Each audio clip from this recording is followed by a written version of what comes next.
Hello, everyone, including Willow's new AV receiver.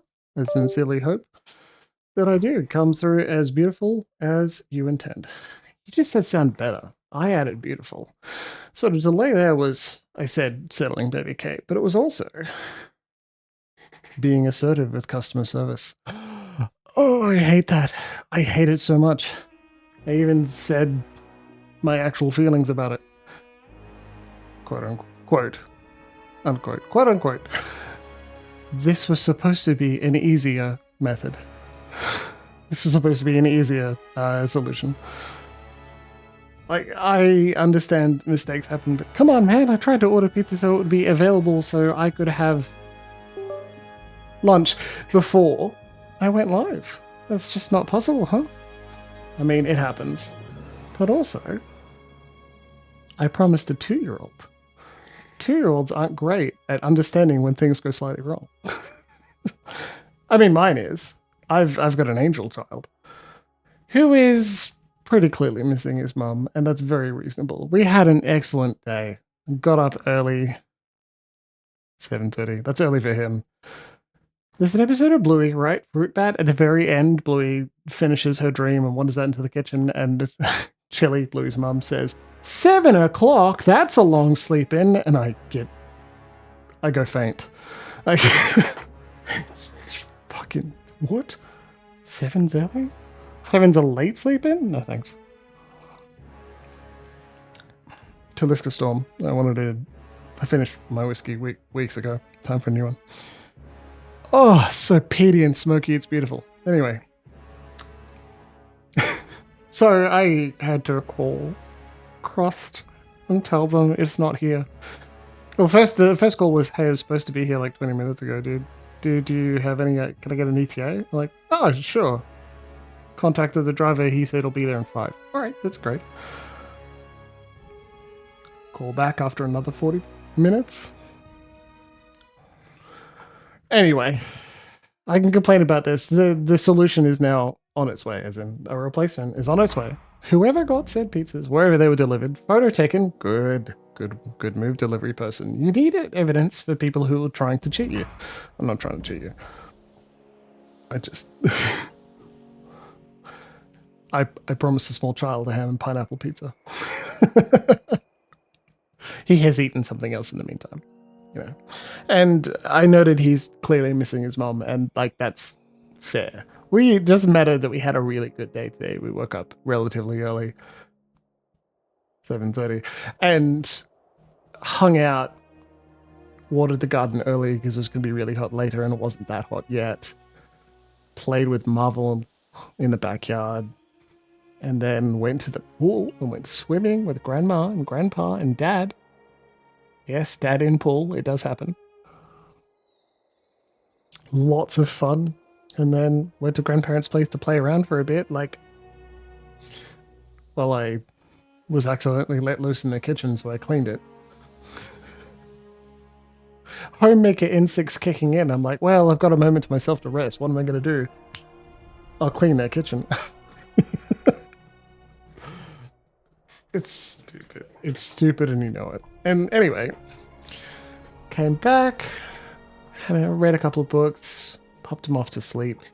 Then I did more cleaning and tidying before it was time to wake him up. That's a great day. That's a great rest day. Why is it framed so weird?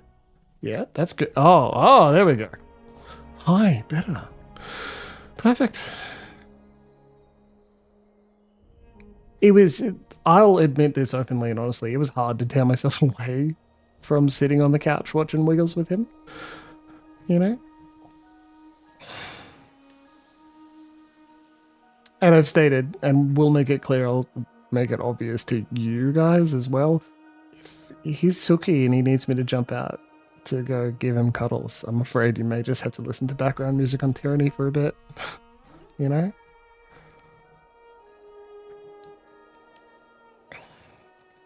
Because I like looking after him. Anyway, let's talk to our companions about how we stole a bit of architecture and a freehold. Not from Kairos, but the two armies that we hate. So, the Scarlet Chorus and Disfavored are at each other's throats. Can't say I didn't see that coming, but the Archons might have waited until one war was over before they started another. Do you think I made the right decision? Claiming Vendrian's well and kicking everyone out? It took brass balls the size of the gates of judgment, but I don't fault you. He is a sweet boy. I love him very much. I'm not going to claim I'm solo parenting. I kind of have been, but the babysitter has been quite helpful. Quite helpful, absolutely. So while I'm, I don't know, solo arranging meals, I expected to be more tired of him than I am. I expected to be more tired of him than I am, and I'm just not. He's just fun to hang out with. Such a sap, anyway. If the siege was really that badly mismanaged, then I don't see that you had any other choice. It'll make you more enemies than friends in the long run, but friends are overrated. I get to see my lovely wife tomorrow, too. It's going to be fun. Who can say? War is all about compromising your morals, deciding who lives and dies. What seems like a mistake turns into your greatest call down the road. Whoops.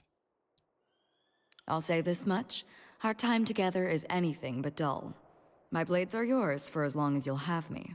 Also, we had a high of 38 today in Canberra. I'm pretty sure it's hotter in like Melbourne and Sydney, but that sucks. What the hell, man? No wonder we went to the pool. But still, jeez. Ugh. Tomorrow it drops to 30. Yay. Cooler weather.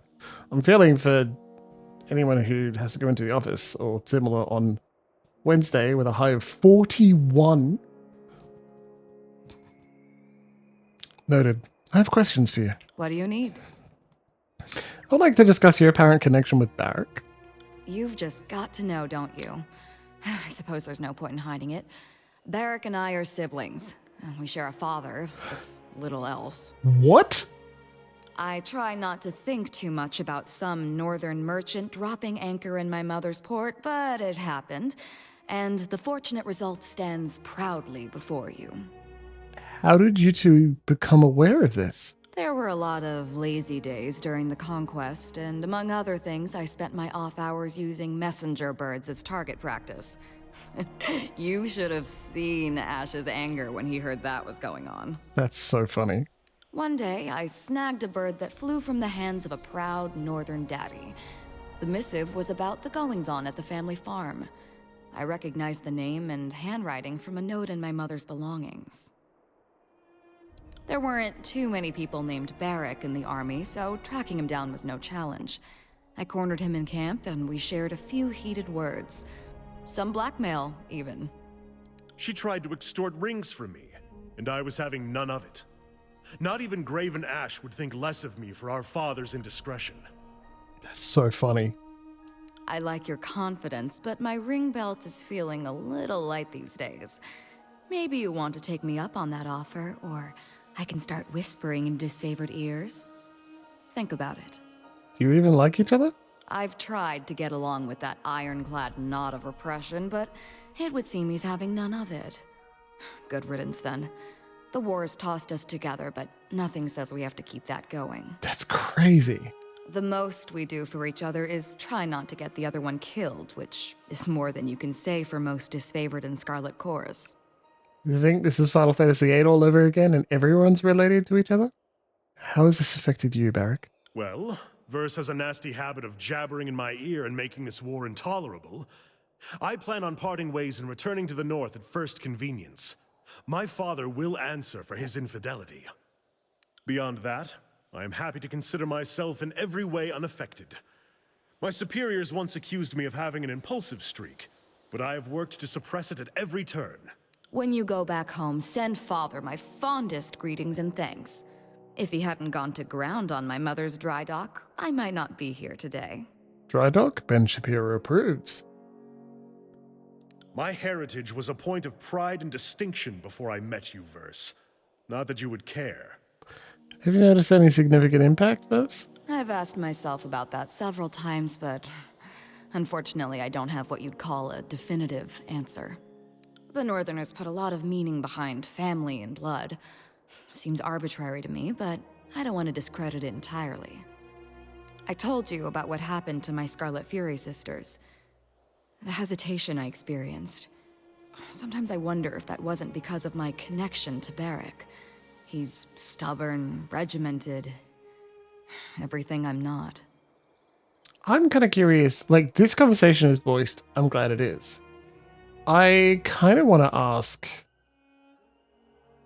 like a video game voice acting producer, do you rank dialogue? You ask the writers what's the most important dialogue sections that you want voiced, and then you rank that and you get that done, and you get the actors in the booth to do those bits first, or and when do you do retakes? Like, it's curious. And as someone who has a microphone and has a pretentious voice and would love to give even more voices, to act them out, like I'm curious. That's all I'm saying.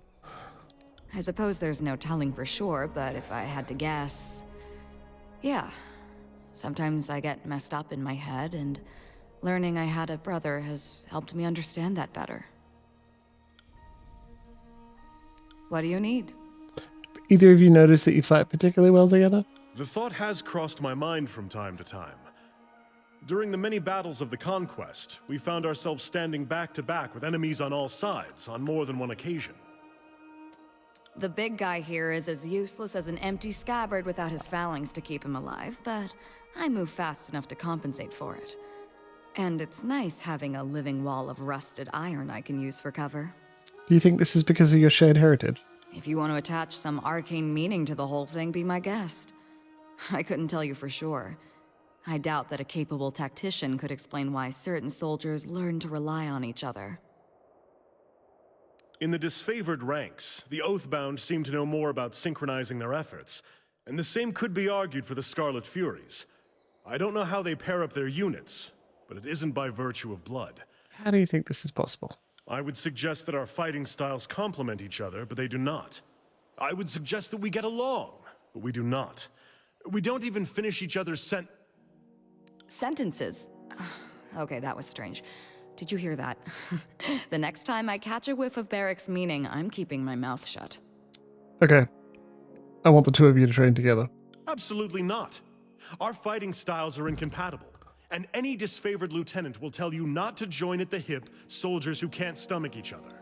You compare and contrast. I'm inclined to agree. If you want to pair up fighters, there has to be some great passion or magnetism between them. Oh, well, We don't have it.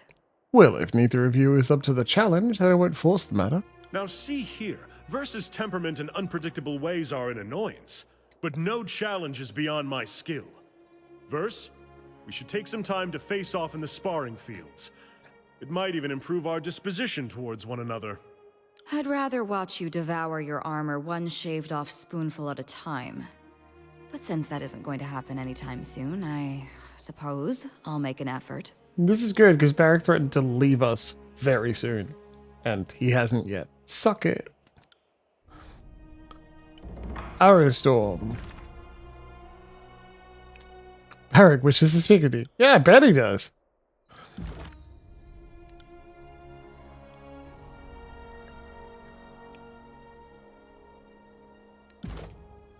I'll have to switch to him, I guess.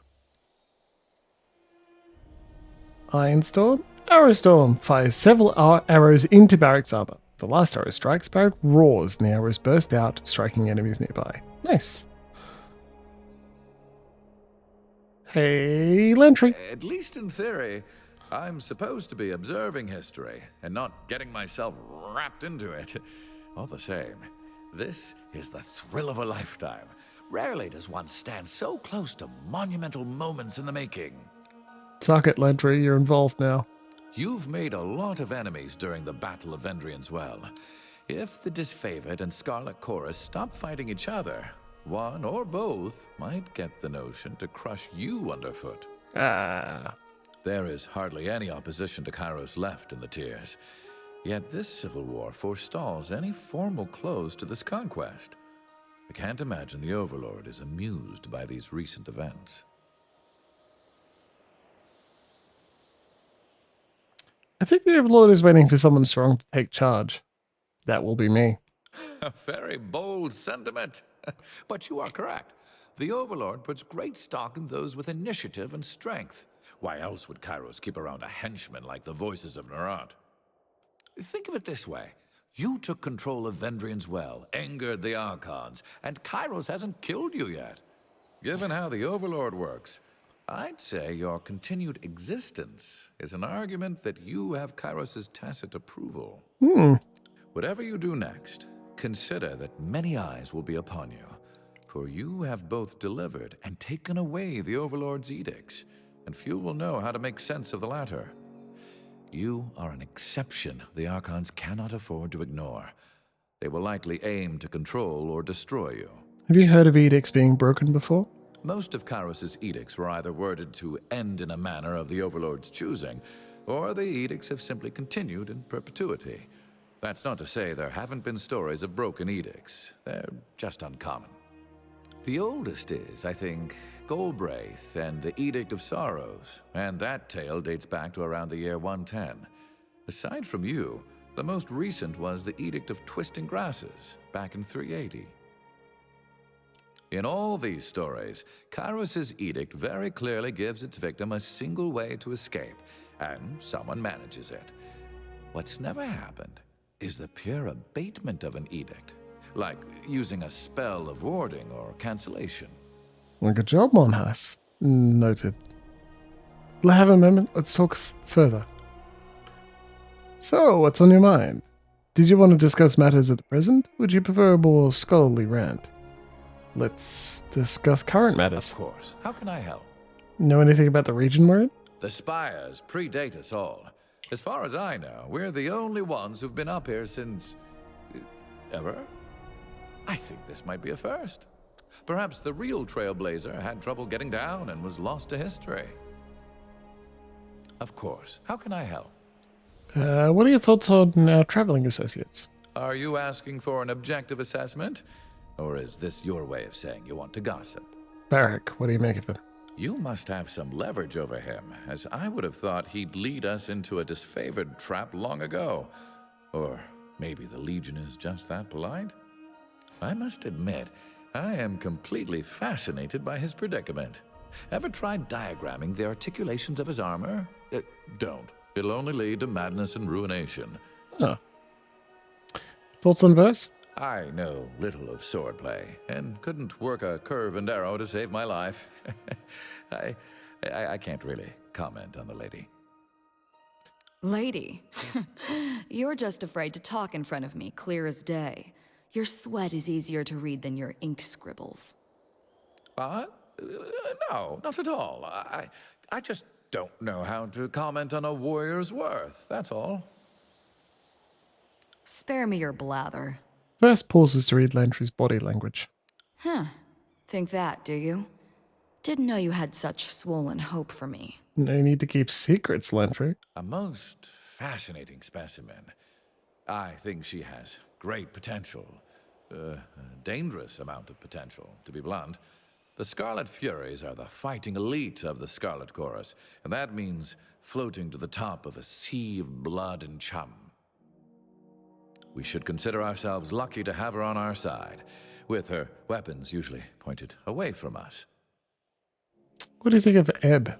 Good tidecasters stay underwater. Kairos did the Tears a favor by erasing those moon howlers from history. A shame one of them escaped justice. We haven't spoken to Ebb yet at all. I like that I make you this agitated. Considering all the things that don't seem to bother you in the slightest. I'm not gonna lie. I'm kind of getting off on how much power you're giving me here. And then there's your coquettish act whenever someone calls you on your teeth.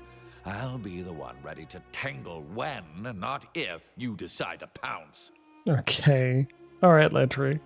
Something else? I am nothing if not a semi-reliable font of knowledge. What did you want to discuss? I'd like to know more about you. Me? Well, fine, but I'm not a very fascinating subject. I study interesting people, enough to know that I'm not one of them. What's your story? Tell me the origins of Lantry. Someday, someone half your age will ask you to sum up your life and you'll realize what an odious request that is. Well, where to start? I grew up in Sunder. I was born right after the independence in the realm of Stalwart, so yeah, do the math and you'll realize I'm old. Law check. In a treaty that ended with a firm stipulation that Sunder chose to leave and that Stalwart did not lose a civil war, the free city of Sunder marks 347 TR as its year of independence. He's pretty spry for 84. My parents were harbour hands. My mother never returned from a voyage, and my father lost his hand to infection and decided to sell me to the School of Ink and Quills. Any other family? Irrelevant. If they exist, they are as strangers.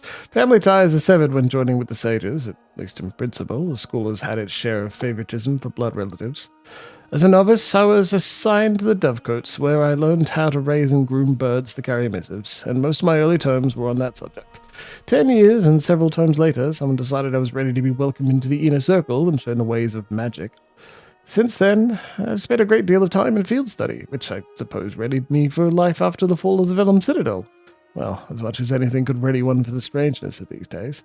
Were you born Lantry, or did you take that name on joining the School of Ink and Quill? Most sages take a new name when they join the school, but for me, the transition was difficult at first. I stuck to my old commoner name and then just never got around to picking some highfalutin name like Sage Apophasis or Sage Dangling Participle. Is this your true scheme? Did you always want to be a sage? I cannot imagine doing anything different. I suppose in my youngest days I yearned for battle and glory like most boys I knew. Having now seen how short a soldier's life can be, I look back on that old calling, that old mindset, and laugh. So, really, what's your story? What do you mean by that? I know you're smarter than you act. Extend me the same courtesy. Lantry strokes his beard, leaving flecks of sepia among his white whiskers. I was on the take from the voices of Narat. Or at least an agent of his sent me to the School of Ink and Quill 30 years back. It'd be years later until I made the connection to the Archon. Most people think the war began 3 years ago, but the voices of Narat had his hands in things sooner than that. I was part of that early invasion, an eager kid happy to accept a 30-year assignment that comes with an education. What else are you telling me? You read the Edict of Fire. You were the messenger of Kairos' judgment on my work. It was about then I decided I need to take an interest in your skein. In truth, I am deeply curious about any who have lived as vessels to Kairos' most supreme magic. When I heard you were proclaiming a second edict, I had to find a way for us to meet. Being tied up in a prisoner camp was not the intended plan. So you advocating surrender to Kairos was the end of your long plan? Yes and no. When I first left, I was just happy to be getting educated by the sages on someone else's rings, and my orders were simply to listen and report. As the time drew near, my commands were to win them over, little at a time, to the notion of surrender. But I failed. The elders of the school grew defiant, and militant minds won out. Those are tearsmen, after all. I didn't deliver the surrender, and it took the Overlord's edict to end. to end what I was sent to do. Thank you for telling me. Now, no more secrets, understood? I will endeavour to earn your trust as best I can. Sorry to have given you reason for doubt. Speak of something else. You mentioned raising birds earlier. Think you want to go back to doing that? At some point, yes. Good birds are needed to keep the missives moving through the tiers. I set all my best birds to flight before the edict. Turn of phrase, constant call, and the rest. They're out there somewhere, and maybe when this is over, I'll summon them back and start a new dovecote. How do you feel about Kairos? Loyalty 1. How can I not help but find him to be the most captivating person alive? The man has bent empires, claimed continents. Where he goes, history follows. I won't deny he has killed millions, at least, but I contend more would have died in petty wars across Taratus and the void of Kairos. I've seen what tiny despots, merchant cabals, and mage guilds can inflict in the names of all sorts of righteous causes. I will take the rule of Kairos over the tyranny of every idiot on Taratus. I am nothing if not a semi-reliable font of knowledge. What did you want to discuss? And that's curious. That's for sure. I'd like to discuss arcane matters. And I'd be happy to oblige. Ever since the fall of the Vellum Citadel, it is hard to find someone with whom I can discuss such things. What do you know of Kairos' edicts? Kairos has cast many over the ages, and to my knowledge, the magic has never worded two edicts exactly the same. Edicts defy our understanding of magic. Kairos' magic works over vast distances, over indefinite durations, and no archon or mere mage can counter the force of an edict. What can you tell me of edicts in general? I explain it to my students like this. A spell is to an edict as a drop of rain is to a hurricane. Edicts and spells are both magical cantrips, but differ in intensity by orders of magnitude. Edicts are almost commands tutoratus that must be carried out until the instructions allow for the magic to end. If coruscants are plagued until next judge's day, expect copious buboes until next judge's day. Nothing is ever dispelled in edict, nothing outside of the edict's own sunset clause, as I like to think of them. I'm curious about a specific edict. Of course, ask away. Any thoughts of the Edict of Execution cast on Vendrian's Valley? It seems like the Archons were about to kill each other, under the threat of mutual destruction was all about Kyrus had left. I imagine fear is the only way to get someone like the Voices of Narat to follow orders, and the Edict certainly did whip them into action. What do you know of the Edict of Stone? The Edict of Stone ravaged the realm of Azure. The upheaval of earth and rock turned the rolling plains into a craggy steppe known as the Stone Sea. Since the edict was directed at the traitorous Archon of Stone, it would seem the upheaval of Azure was a secondary consequence, though I imagine little of what Kyrus does is unintentional. What do you know of the Edict of Fire?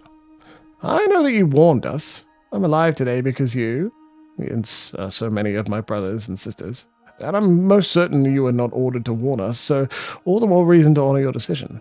Lantry bows deeply, his face blushing when he returns to standing. Given the destruction involved, a warning seemed the humane thing to do. A most noble sentiment. The edict had its intended effect. It crushed the will of the school and scattered the sages to the wind. I'm glad it brought an end to the conflict, and thanks to your warning, without further loss of life. What can you tell me of the Edict of Storms? The Edict of Storms turned the once forested lands of Stalwart into a windswept wasteland. They call it the Blade Grave now, since only the iron and bronze armaments remain. Hurricane breezes, rust winds, and relentless lightning have destroyed the housing and farmlands.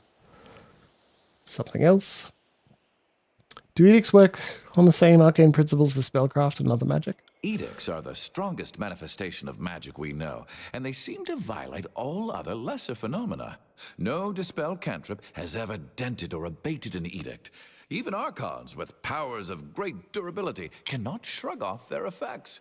Just look at Cairn. Now, what I find curious, edicts can flex a little, or so my studies suggest this is the case.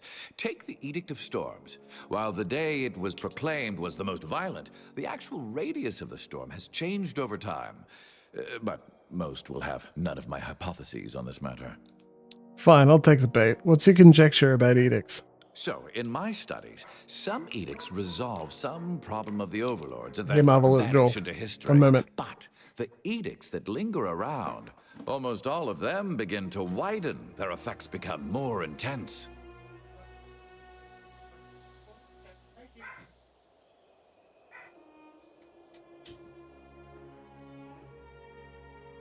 Kale's dinner. Fuck. Baby K's dinner.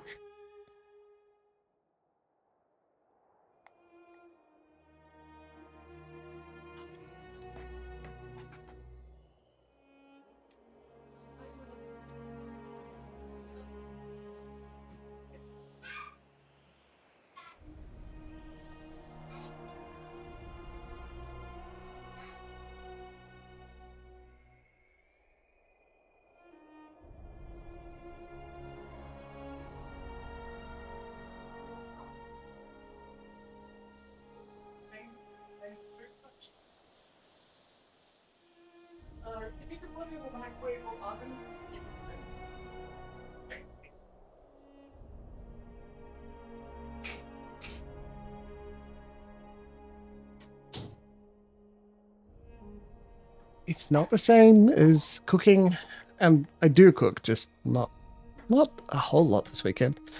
Anyway, it's not the same, but making sure your child is fed, it's just, I like being a dad. I didn't super expect that, but here it is. So in my studies, some edicts resolve some problem with the overlords and then vanish into history, but the edicts that linger around, almost all of them begin to widen. Their effects become more intense. Here's the intriguing part. The older the edict, and the more that's written about it, the more the reports of the edict get more dire over time. That's how legends work. Each generation tells them bigger.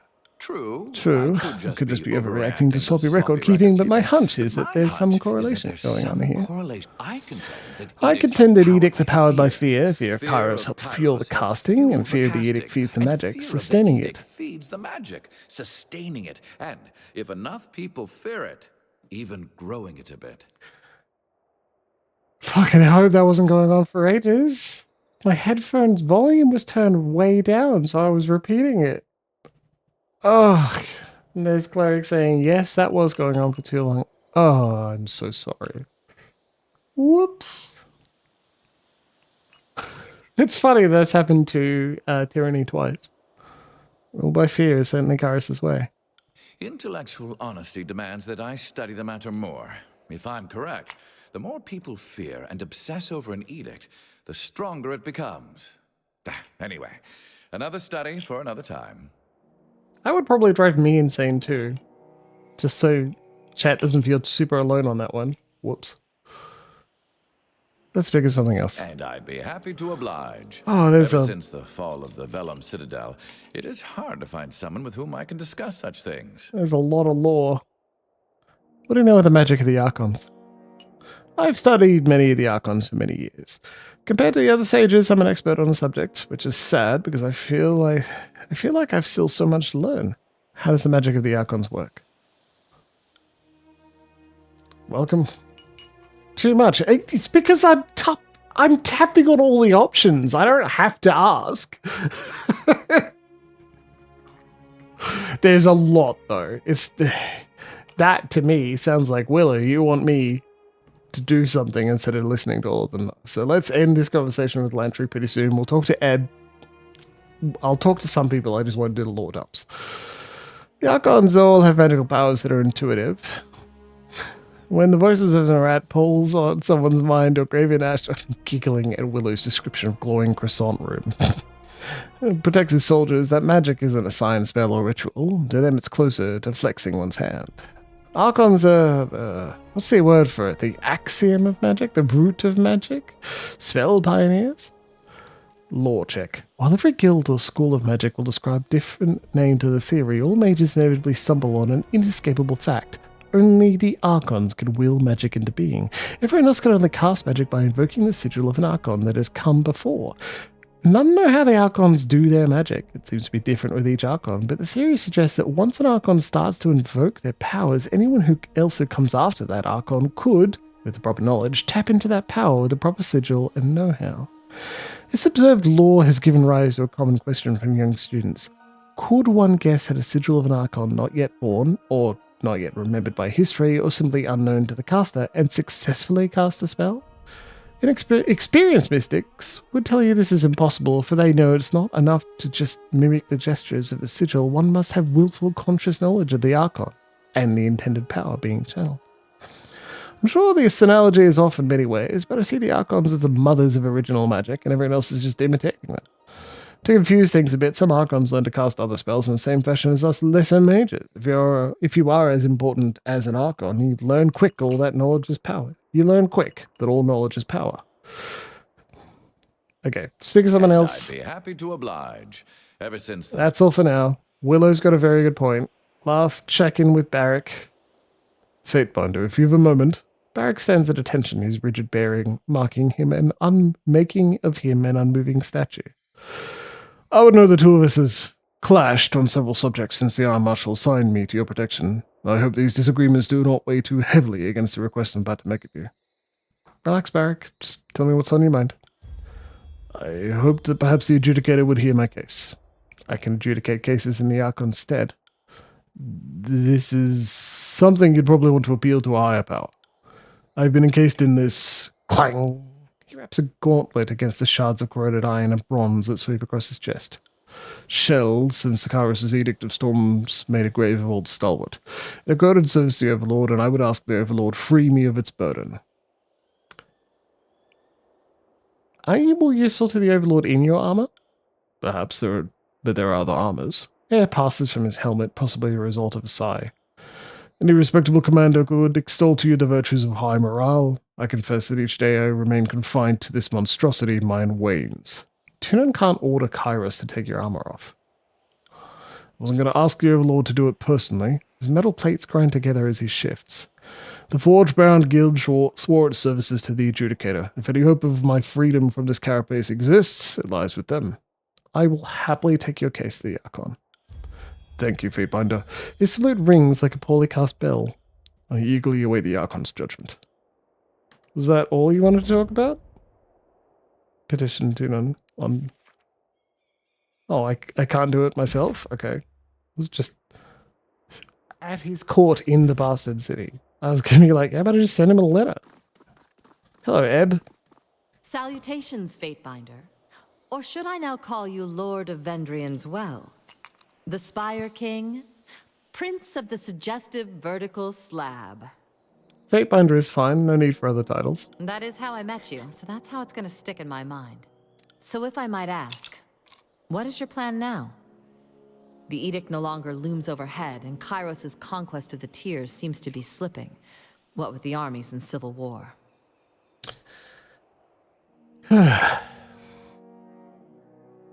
First order of business, I should speak with Tunon. I would counsel you to do just that. I'm sure the events of Vendrian's Well are best explained from your mouth to Tunon's ears. Furthermore, I'd guess the Archon of Justice would want to know your take on the Archons and their divide. I'm improvising. Any suggestions? My first suggestion would be to build a boat. Something durable, and take our chances on the high seas far from Kairos. I have a second and more practical suggestion. Look to the horizon and slightly up. By that I mean the other spires. We should see what's atop the others. Otherwise someone else might look first. What do you know about the spires? Not nearly enough, apparently. To me, they've always been axioms of navigation. You can triangulate a lot of things with the sextant and a clear view to a spire or two. We've long known the spires radiate strong magical fields, and all save the mountain spire connect to the old walls. So it's the sort of thing common folk know from afar, but avoid day to day.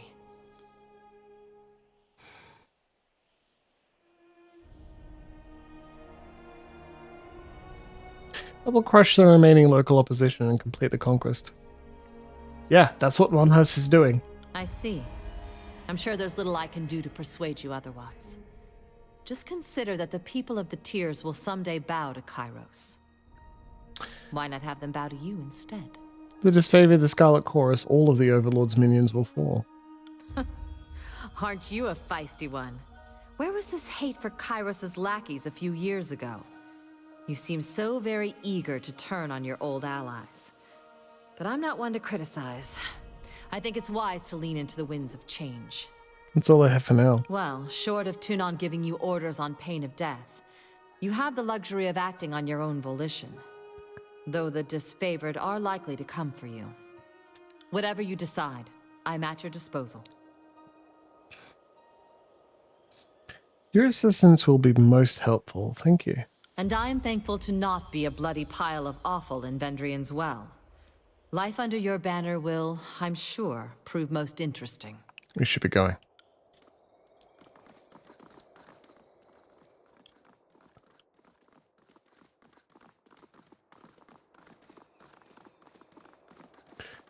To the east, you can see deep ashen clouds surrounding the burning library. On closer inspection, a series of symbols carved around the base of the structure come into view. The wooden symbol pulses with a blue-white glow. The pattern resembles the glowing lines of light seen on the floor of Ascension Hall moments before you found yourself transported above the clouds. As you stare at the symbol, the chill of the wind abates, and your chest swells with warmth. The air finally feels welcoming. Your lungs sated at last. I'd be careful going any closer. Its whole tower is humming with energies that we don't understand. Lantry holds his quill poised above a sheet of parchment with anticipation. Now, I didn't say back away. Let's find out what it does. Just be cautious. You staked your claim on the tower and everything in it. Whatever that sculpture is, it belongs to you. I feel dizzy. Do you feel dizzy? Barak massages the brow of his helmet, causing a howl of grinding iron to echo across the expanse. What is this thing?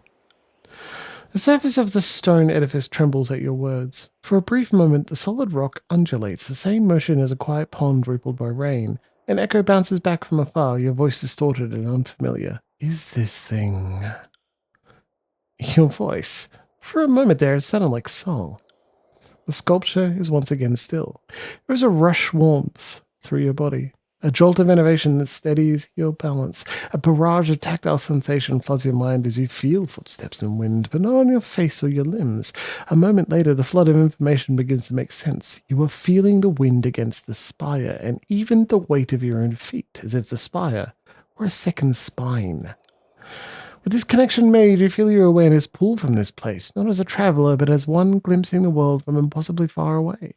In this moment, there is nothing you cannot see, though you see nearly all at once in a flood of sensation that is difficult to pass. You see a spire at the crossing of an ancient stone tower, a structure, two walls extending off into the distance. At the base of this eternal spire, settlers and merchants act in every way unconcerned, toiling under the observation of the unforgiving taskmasters. As the shadow of the spire falls over them, the mood changes. The settlers pause in shared unease, look up at the sky, toward you. Though you haven't seen it in person, you are certain this is a vision of Lethian's crossing, for nowhere else had a tearsman brave or desperate enough to settle at the intersection of bane-ridden old walls. Near this settlement, built at the joining of ancient walls, you see a breach in the massive masonry, a cleft into the forbidden, hidden realm within the old walls. Drift into the old wall's entrance. Shadows envelop you, muting all sound and vision with a slight delay. There is a feeling of perversion, of wrongness. Whatever arcane power is allowing your senses to drift free of your body seems to falter in this place. Figures haunt the stone halls, drifting emanations of cloud, claw, and fang. They pay you no heed, but you fear them all the same. In the depths of this forbidden place, the deepest chamber is bathed in light. An arcane symbol illuminates the floor, though the details hurt your eyes when you focus. With a gentle tug, your focus pulls back to a new horizon, though it takes you a moment to recognize it as Vendrian's well. You've returned to the awareness of your immediate surroundings. The effect leaves you unsteady on your feet. Drift closer to the spire. The spire feels similar to the one you now occupy, though instead of radiating arcane life, it reeks of dust and crumbling stone, a branch withering once pulled from its tree. It reaches for you with a barely perceptible tug. The link between you and the spire recedes. The arcane bond is still present, but the mystical energies, for the moment, are quiet. Your body flooded with excitement and fatigue, it's unclear whether the mystic connection is strengthening you or siphoning. The tower offers nothing by way of answer, and you know that asking would only yield more silence and mystery. A deluge of sensation is over, but the positions of the other spires still linger in your mind. From your vantage point atop the mountain spire, you can easily spot the mysterious structures, each of them rising high above their distant surroundings.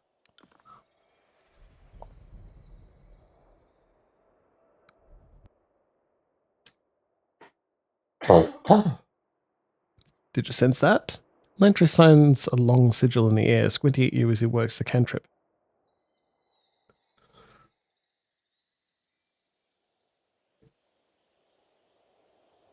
The ripples are everywhere. When you move, the magic of this place stirs and churns. That portal over there, those burning braziers, they all grow more intense as you approach. I think it's responding to your presence. Tickle in my throat. Before we get ahead of ourselves, it's worth remembering that you ended Kyrus' edict. That's no small feat. Maybe your connection to this place is related. Either way, sounds like something for the arcane-minded to investigate. Investigate the spires. Find a way to Lethian's crossing spire. Sculpture doesn't respond to your touch. Missives. Blood and mark, a stab in the dark.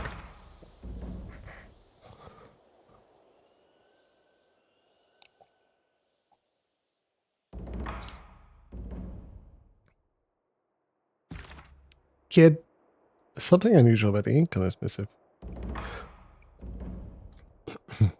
Kid, it appears you've gotten yourself in a bit of trouble. Was it treachery or merely a misstep? In the heat of combat, gut intuition is not infallible, I'll give you that. Of course, most do understand there'll be little more than a warm splatter on the ground should they decide to fight both foe and ally at once. Your saving grace is the Spire's awakening, which has floored even the adjudicator. However, if you defy the Overlord again, the court will have no choice but to openly denounce you. I would caution you to tread more carefully should you truly wish to walk among the righteous and chosen. This path you now skirt is one of darkness and death. Will you keep closer to the light? Or the shadows, as they say. Choose correctly, or I'll be compelled to kill you as I have slain countless detractors and archons before. Understand? However, perhaps most luckily for you, as an acting agent of the court, you still have a chance for redemption. Your penchant for mayhem has brought discord on our conquests and ired our allies. Should you become caught by one of them, my guess is they'll have an interesting punishment awaiting you. Come to an agreement with Ash and the Rat, and we would all rest easier. Do hurry if you'd like to live a little longer. Blade and Mark. Archon of Shadows and Court Blade. Blade and Mark is Kyrus' knife in the shadows, the unseen drop of poison that enforces the Overlord's will. He reports the tune on the Adjudicator, serving in his capacity as the final word to those who hold Kyrus' law in contempt. If you know the origin of the Archon of Shadows, or how Kyrus maintains a hold on him, those who anchor the Archon never live long past sunset. Hold the missive over candlelight.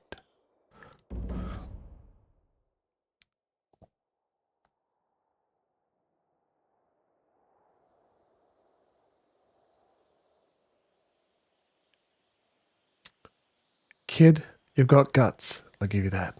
Of course, there'll be a little more than a warm splatter on your spire's floor if you defy the Overlord again. So openly.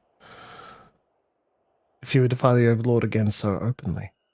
I would caution you to tread more carefully should you truly wish to walk this path of darkness.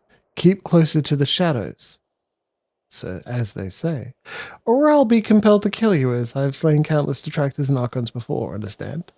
Perhaps, however, perhaps most likely for you, your penchant for mayhem has caught my interest. Come to Ashweald if you'd like to live a little longer. Accept his advice. Come to Ashweald.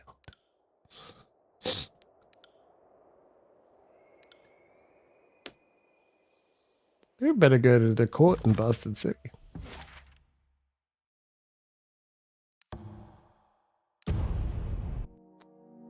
Well, well, well.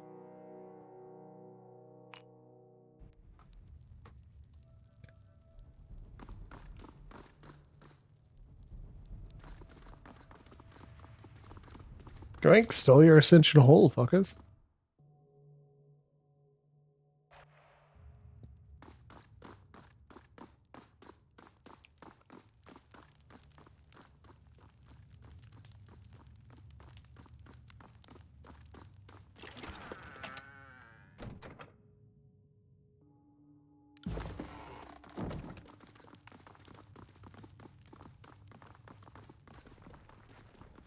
Sorry, I can't. Sure you can, Matt.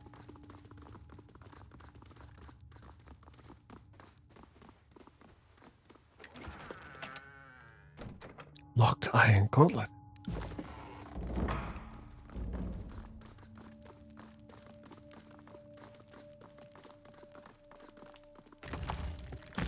Hey, one of my quests is investigate the spies. Gotta start investigating the one at home first, right? Hey. Ho ho. Tee hee hoo hoo ha ha. Oh, Barrick's wants something else. Barrick stares at you through narrow eye slits, saying nothing at all. The only evidence that he still lives is the steam of heavy exhalations that escape the cracks of his helm. Are you okay in there, Barrick? He continues to stare, unmoving. You can't see his face, you get the impression that his mood has darkened even further. The stench that his armor exudes has intensified. Are you mad about something? You betrayed Graven Ash, the Legion, and our northern countrymen. As far as I'm concerned, you are a traitor to this campaign. Barrick leans in close, looking ready to throttle you. It was my right as Chunan's Fatebinder to choose a side. And you made no choice whatsoever. Well done. You will find the Tears a friendless, unsympathetic place. Let us be clear on one point. You have my blade, but my heart belongs to Ash and the North. I am a weapon bound to you only by duty. Nothing more. Wow.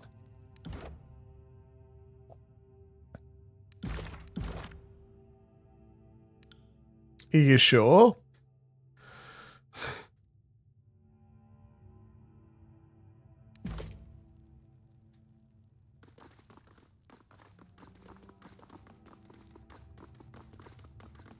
Seems like he mad.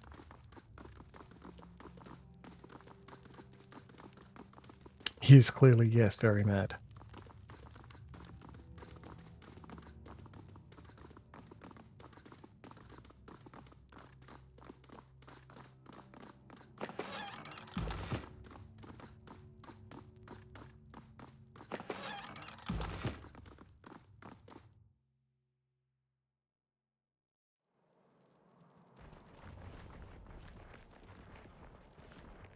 Seems kind of quiet here in the spire.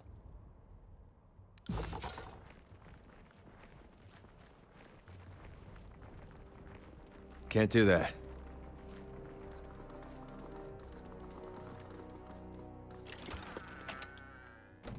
Moments, braces. Not worth it. Central spire stretches into the clouds, towering at a height that is difficult to comprehend. From here, it looks completely unassailable. Good, it's mine. The damage dates back to Karis' initial conquest of the Tiers. It's one of the few blemishes remaining. It was testament to the Venturing Guard's reconstruction efforts. Greater healing potion. Jeez. Don't mind a 75% heal.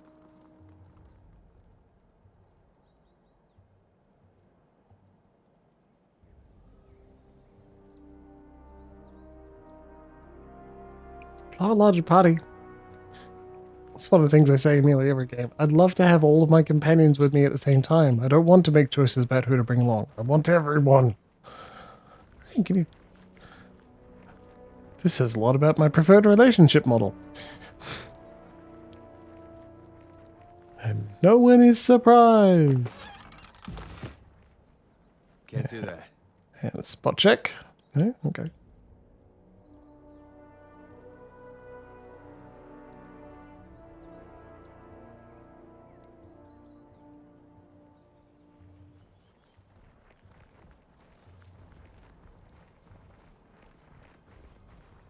I think I would have looted this stuff when I was, like, put this tower into siege, but I guess not, huh?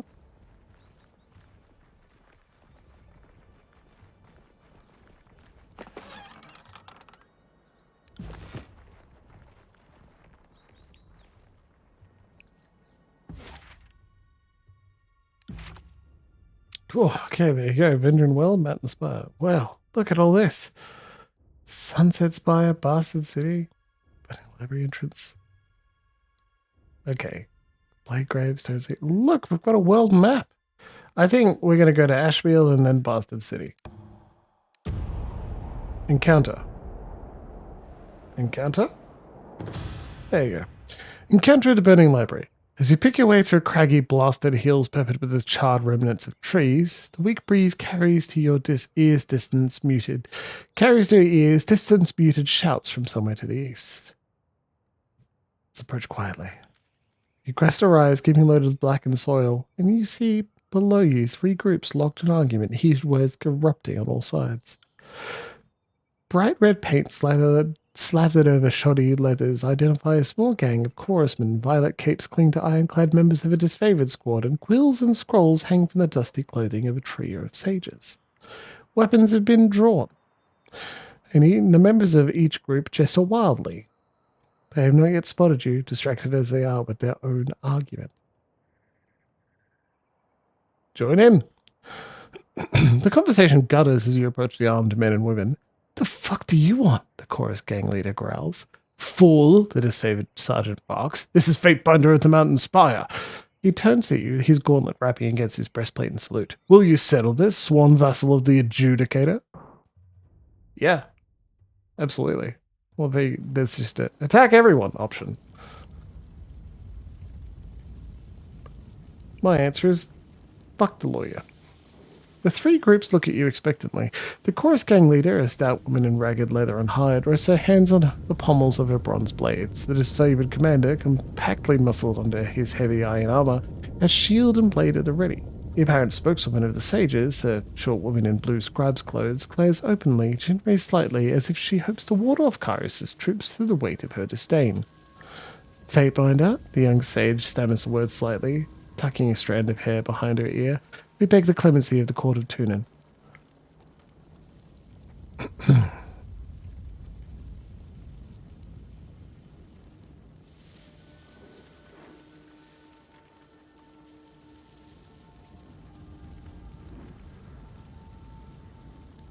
I'm taking these sages into protective custody of the court of Tunin. Oh, come on! Sheikla frowns at her disfavored counterpart. For Kyra's forsaken law dogs, right? He growls. If that's the Fatebinder's ruling, the commander looks to his troops. Move out. The gang leader's expression twists through an impressively varied series of grimaces and glares. Fuck! She spits and looks to her followers. Let's haul ass before shit goes from bad to worse. It's cordial. The sage offers a shy smile. Is weak cordial too. Thank you, truly. I wish I had something worthy of our gratitude, but none of us are really initiated into the school's real mysteries yet. She pulls a scroll case from her shoulder. Take these, sir, please, for your aid. She grins. I look forward to seeing what you do next. The school may have recorded history, but you're making it. I got it. Yeah, my main goal here was to make Tunin happy with me. I'm gonna need all the help I can get. Edict of Fire. Whew.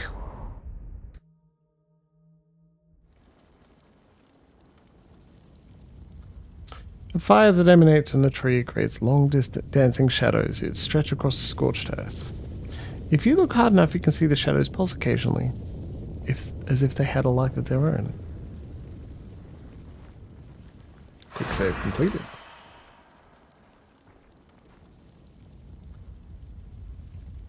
Blood and mark. Lines of colour emerge from the darkness.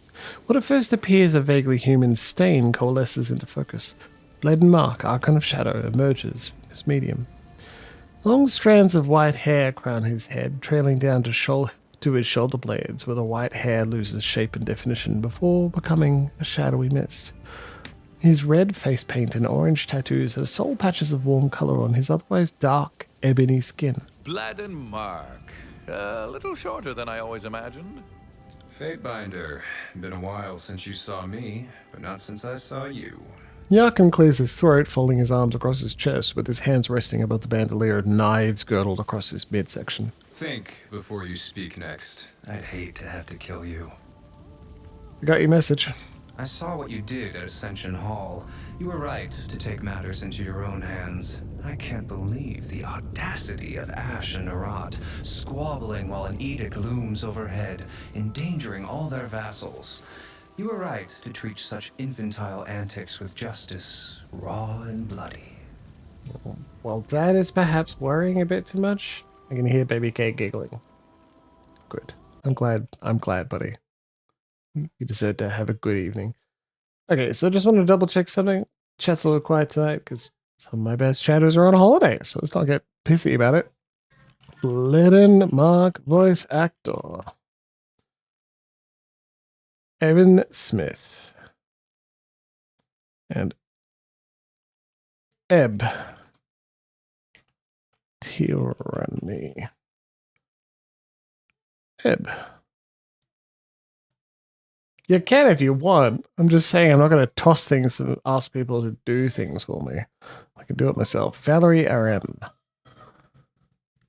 Natasha Gunny, Aurelia Le Guin, and Lotus. I have no idea. The Trails series. Lots of the Trails series.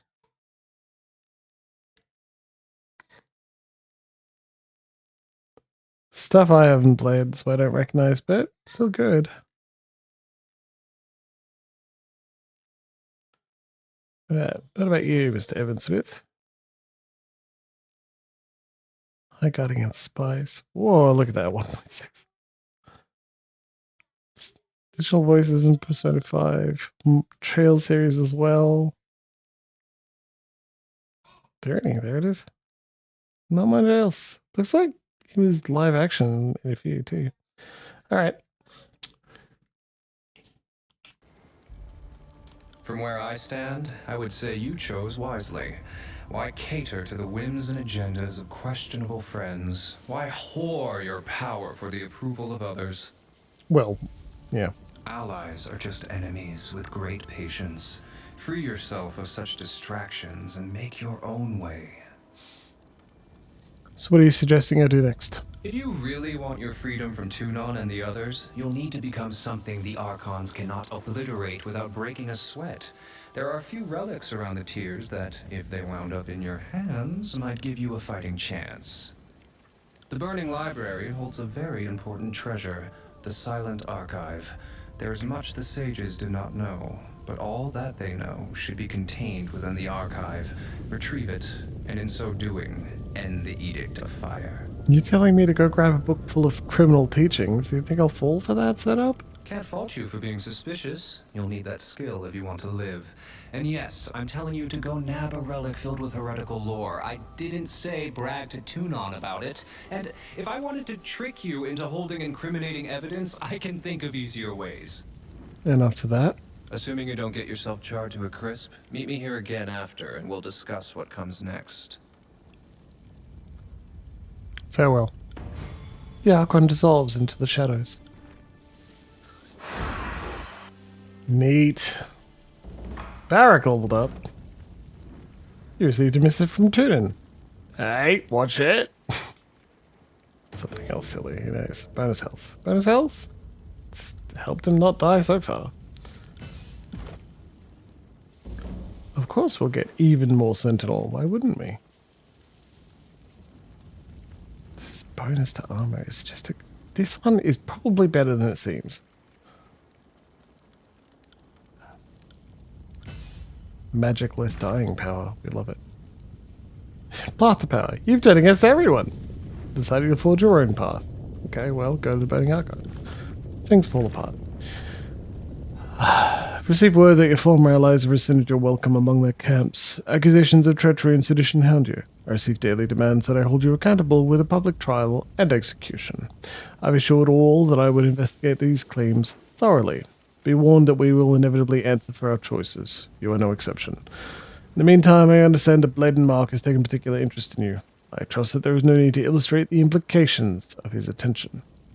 Can't reply.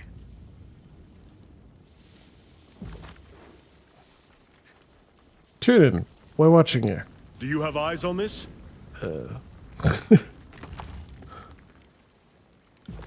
Camping supplies. I'm not going to come back here, so I'll just have a quick nap and then pick them up.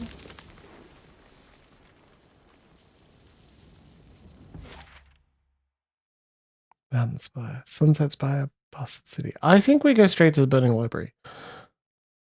Let's follow Blenheim Mark's example and then go see Tunon when he's like, hey, come check in. The Burning Library entrance. The sages of the Vellum Citadel publicly swore fealty to Kairos, but from within the safety of their Vellum Citadel, these scholars continue to study and copy forbidden lore, and use magic to repulse any attempts by the disfavored and Scarlet Chorus to claim the Citadel that was promised to the Overlord. In retribution, Kairos pronounced an Edict of Fire on the Vellum Citadel, turning the home of the School of Ink and Quill into a smouldering ruin now known as the Burning Library. Okay, change party? Do I have to go back to ambush? Your journey is interrupted by the feral howls of a hunting pack of beastmen. Their leader is an impressive specimen, her mane black as night and her body scarred from battle. Uh-oh. Because I kind of want to take Ebb. And Lantry, take 2 mages. Before you towers a massive creature of fur and flesh, her short black snout snuffling in the air. Know this scent. Stench of blood, sweat, battle, iron and death. Smells like alpha. Smells of strength. But is male. The beast woman cocks her head up to one side, her eyes bright with curiosity and red as fresh blood. Those eyes rove your body up and down, darkening with a sudden heat, with the look that a predator bestows its prey. Have been stalking human centrail. Have ranged many more than 5 nights through tribe and human territories of Tyr's land, hunting for human called Flatebinder, for human who woke horizon rock called Mountain Spire. Yeah. Have hunted hot high, cold low, wet dry. Traipsed far until paws bled, but always human who smelled of alpha evaded beast woman. Had to slink through shadows, fast, fast, quick, without rest to catch delicious prey at last. She tongues her blade sharp discolored fangs and exhales a pleased growl. Your markings. You must be from the Shadowhunter tribe? Fatebinder knows tribes of beast women. Curious human. Male who smells of alpha and knows of Shadowhunter tribe. Best tribe. Lost tribe of kills in shadow. Your eyes pin you with lust, the look of a wolf that's found a hare. Introduce yourself properly before I lose my patience. Can Fatebinder not see? Beast woman, best hunter. Kills in shadow. Daughter of mystic brood mother, relict, alpha to pack of stone whelps. She huffs and sits back on her haunches, narrowed eyes both curious and cross. Explain yourself, beast woman. What is it you want? Humans. She hacks. The beast woman's nostrils flare wide and her eyes brighten with amusement. No human called Fatebinder. Kairos breeds words on paper.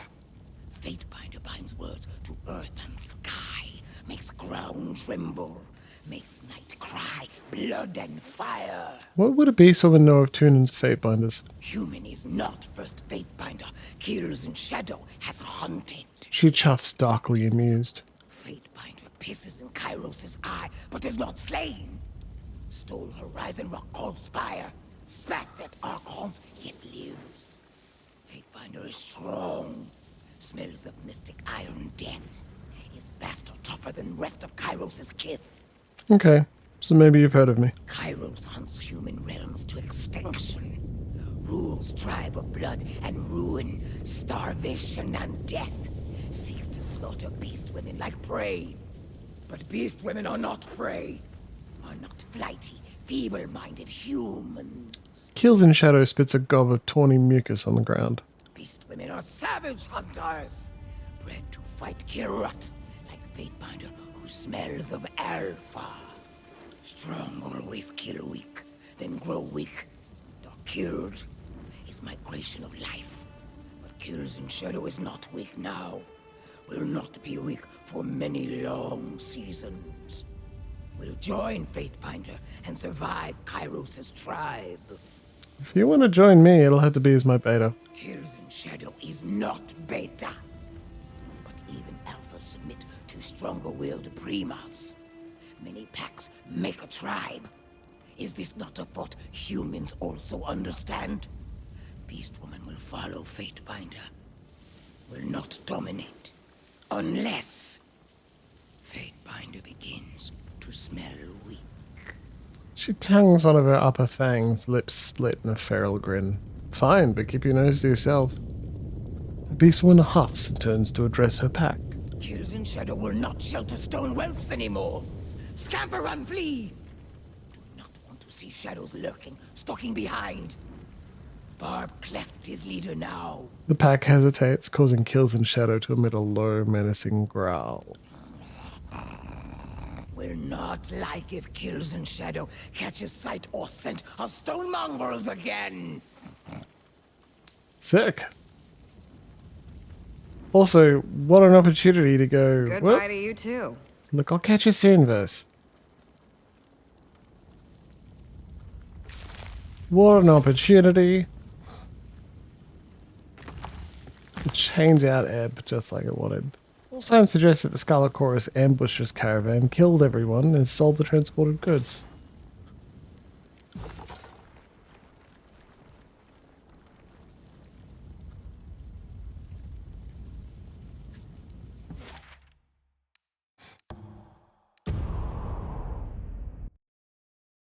Spellbinder!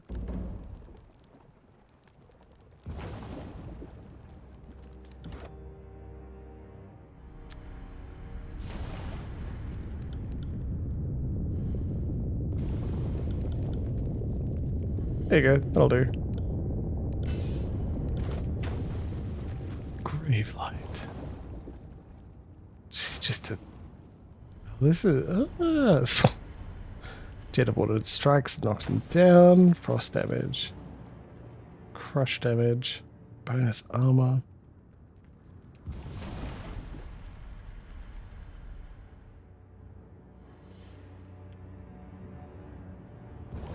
It's like some buffs, right?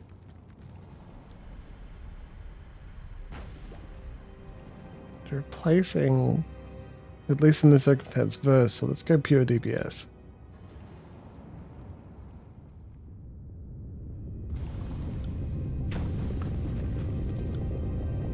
Law spells. Law?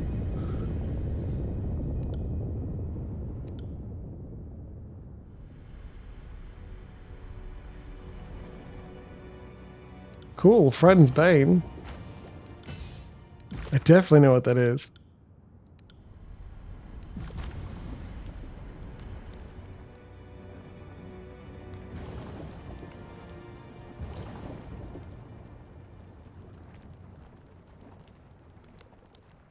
Yeah, you guys are probably going to be mad at me, aren't you? Earthshaker clubs. The shelf is well separated from the surrounding area and looks quite perilous to scale. Strange rocky protrusions can be seen along the top, likely magical in nature. Fatebinder, have you come to torture me too? A twisted man leans over two forms on the ground. One a robed figure covered in bruises, the other a soldier horribly burned, lying motionless to the side. The man grunts it with obvious displeasure. If it isn't the betrayer himself, he spits. If you want anything here, you need to meet with the Setzer. She's to the east. At the ruins entrance. You should go now. Very well, I'll go.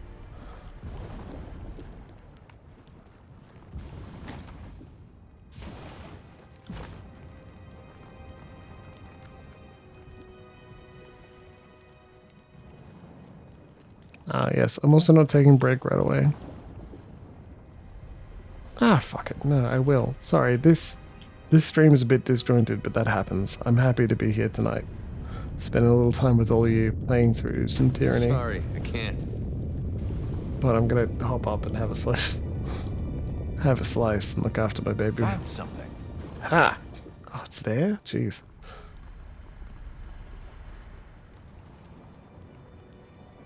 Can't do that. Corpses of sages are skewered on these spikes. Their skin has been blackened by the heat of the magma belching from nearby fissures. Oh, that's not a person. Well, it was.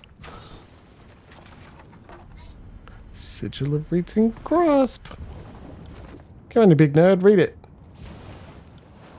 Creatures that read aversion. Two-handed. Looks like a two-handed fist on his blade calls for hesitation and unease in all who find themselves facing off against its wielder.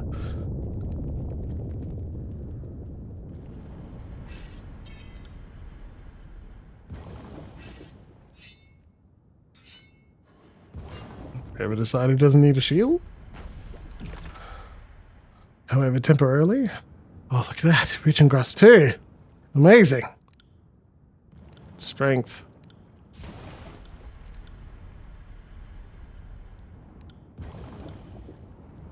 Required 70. Don't need a duration increase.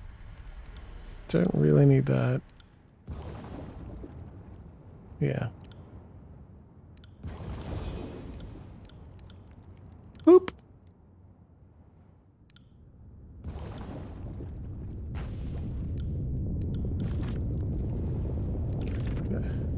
This one. Can I just do that? Update. There you go. Good job, everybody.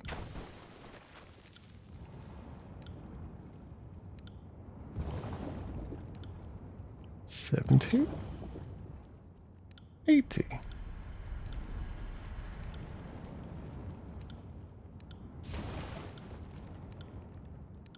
There you go, look at that.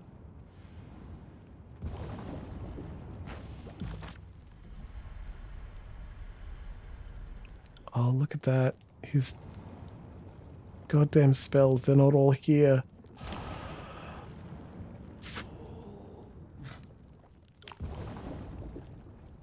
Chimbles, you fool. I got it. Gotta remember to look at your abilities. Read your stuff. The soldier walking past catches a glimpse of you and immediately points her spear towards you. The sensor will be very interested in your presence, Fatebinder. She's near the entrance of the library. Go now. Very well. It's funny because I was actually very tempted to say, you don't give orders to me, but later. They're gonna get pissy if I don't go immediately there, because I'm gonna steal all their shit first. Oh, there's the sensor. No. For obvious reasons, not a huge fan of the sensor. Ball talk.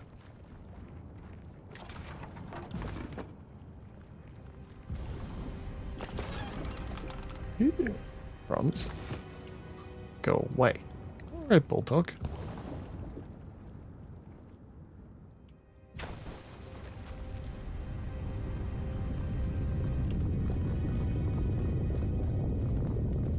One word for the sensor, your body will be on one of those spikes.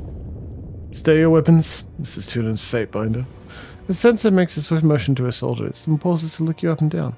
And what a complicated pleasure it is to find you in my camp. Ah, break time. We'll continue this in a moment, everybody.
back for a little bit.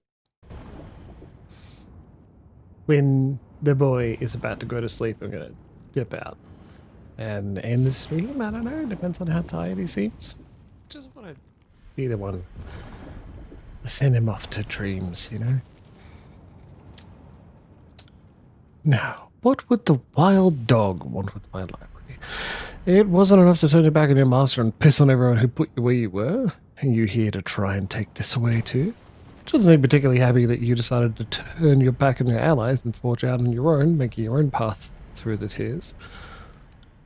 The only reason I've instructed my soldiers to show restraint is because the sensitive operation ongoing in the ruins, one that I don't intend to disturb. Players in that little game have enough to keep themselves occupied. With that said, I wouldn't hesitate to kill you if it proved necessary. So, why don't you tell me what you're doing here? And we'll see how this goes.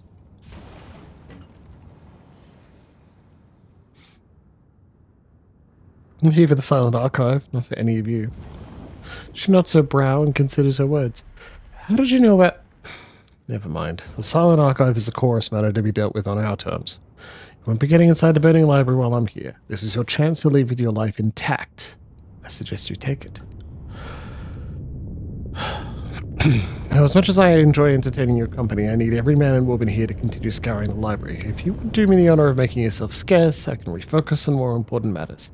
Sorry to decline your hospitable offer, but I got all the information from you I need.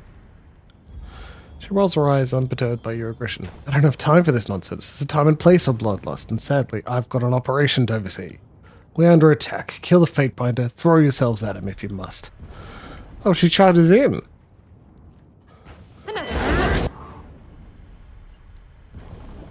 Okay. How badly is this going to go? Which, hilariously, is also what I said about starting the stream, you know?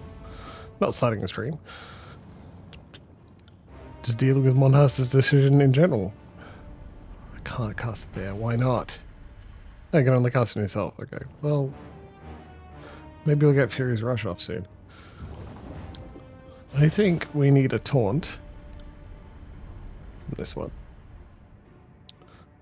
Phantom Bolt. Phantom Bolt. Defend party and War Mage. Defend party support. Just double checking.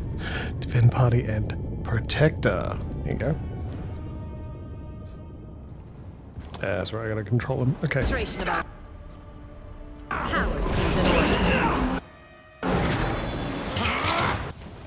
Disengage attack. What are you doing, buddy? Stay in melee, please. Okay, and now do this cone attack. I'll admit that from the record. Taunt is stunned dazed. Good. That's what we want to see. Stunned and dazed. Now unravel minds. No. The blood thing.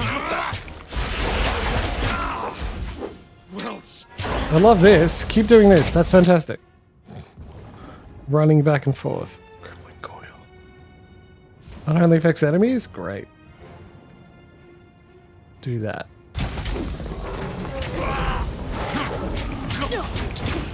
Wow, how much easier it is when you use all of your abilities.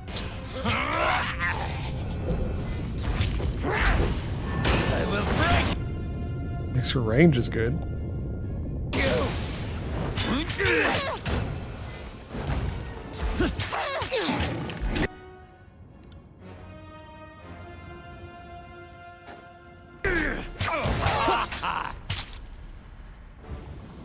We're good. Keep at it.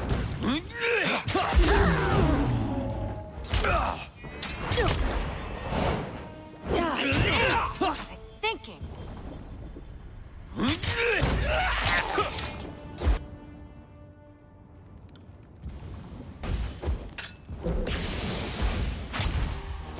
Mage fire? Oh no.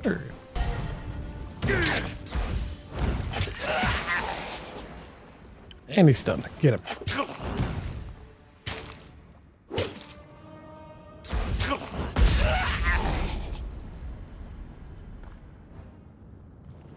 Well, now we get to loot all their stuff, as we deserve. So, good job, Lantry. You get to level up now. What do you mean? You mean I can't level up? Is 19 the max? It's incredible. It's probably not right. It'd be so cool if it was. Protect some characters after they're revived. Well, that'd be good too. Boop. Greatly improves control life. 107. Edict of Fire. Plus $15 magic seals. Okay, that's why it's not. Yeah. Just quill. Jeez, his control life is really high. No wonder he's healing for lots. Shh.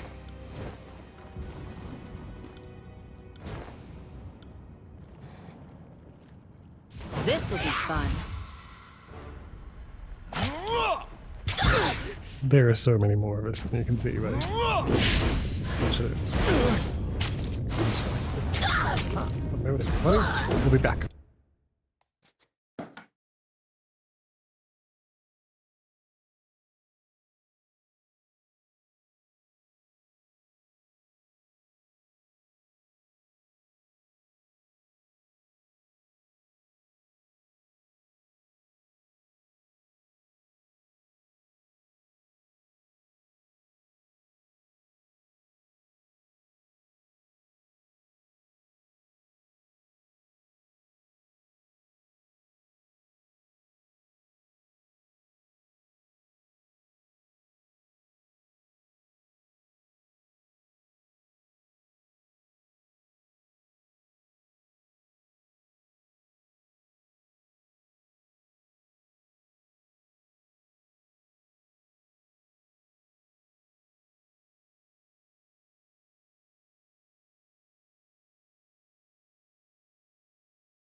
If he's not entirely asleep, he's a bat.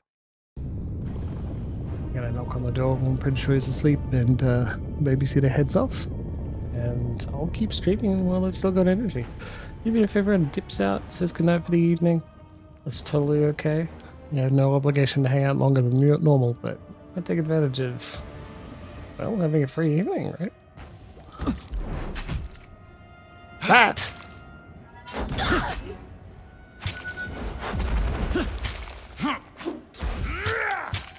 What sort of bat? A new dent. Right. Quiet down.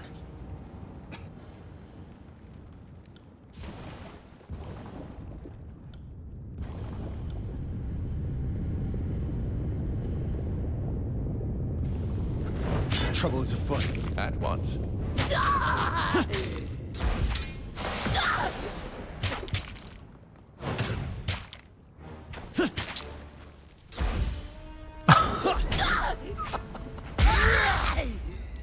Okay, the bat's asleep. Send me your champion! No reason to tear him.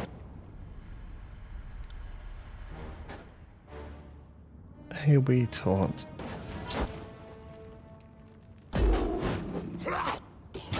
Barrack.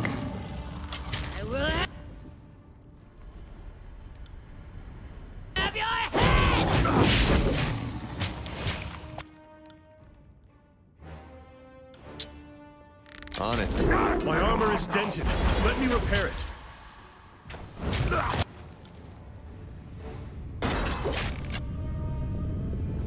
Dude, what are you doing? What's going on? Quickly heals a fate binder and Just give me the allies. signal. There you go. Good. You need that. Jesus.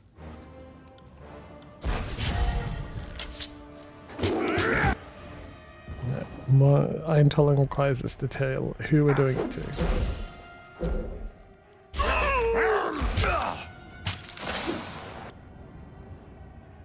Anyone else like watching him just wiggle back and forth? I think it's pretty funny.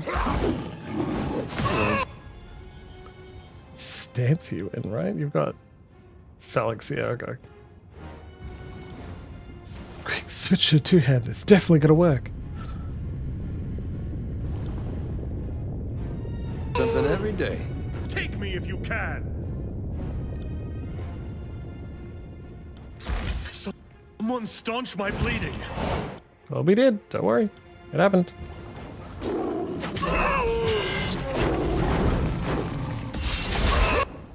I'm enjoying this.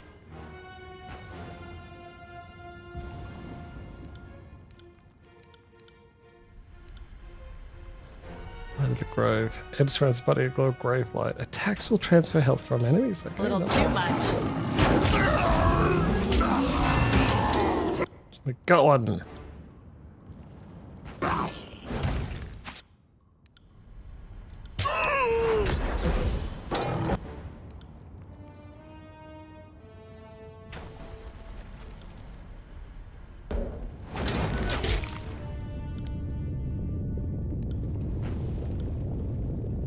We got lots of spells now. We're doing great.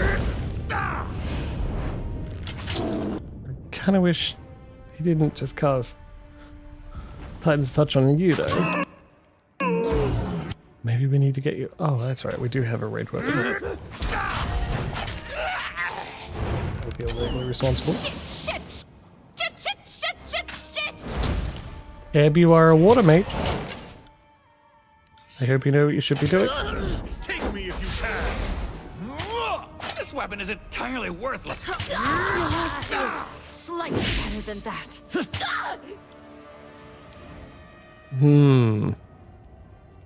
1.4 seconds. 10 HP. I need to try a different tactic. I require needle and Damage? thread. You'll have to hit harder than that.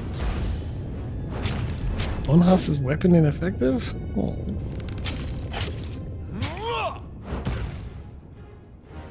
This is useless. Oof. That was a tough one. I liked holding them at the bridge, though. That was pretty good.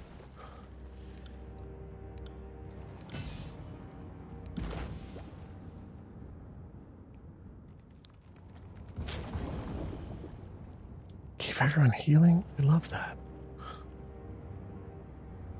Give everyone healing? We love that. Oh. I've already got it. Thank fuck.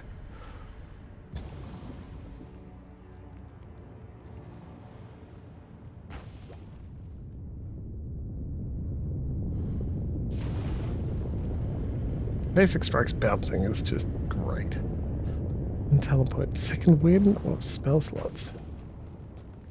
It's just like how far? What's 3 meters? It's not nothing. I think the healing. It's a fragile I got it. dude ending up in melee often. Can't do that. Not constantly, but certainly often. Free camping supplies.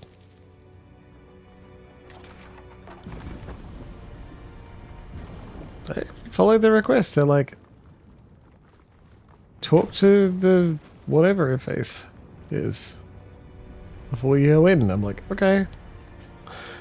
His passageway has been blocked by a magical field. It isn't clear how one might remove it.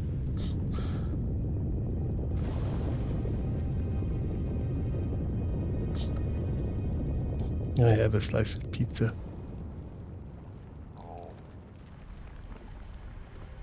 Sorry, I can't.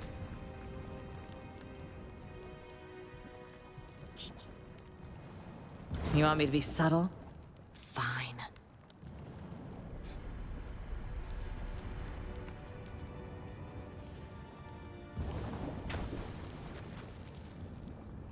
Lantry, why are you at the head of the formation?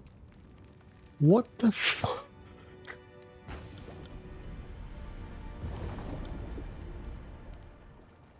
Thank you.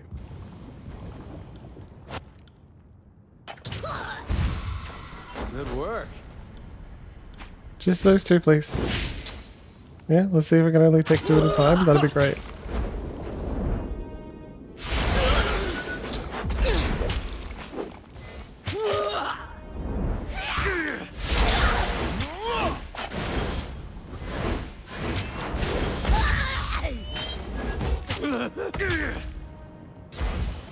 Come on, bonk. Bonk him again.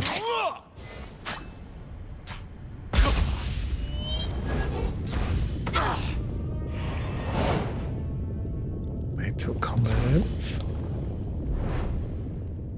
Begin healing. Ooh, a broke shattered glass vial. How valuable.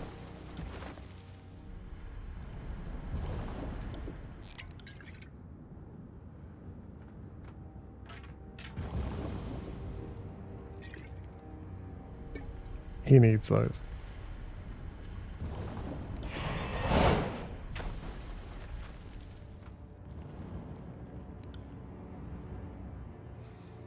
Hey, we don't need these just yet. And we sure as hell will need them later, so...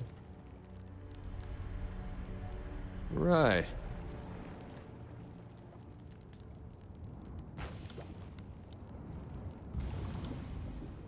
I am a shield wall unto myself. Let us take them together.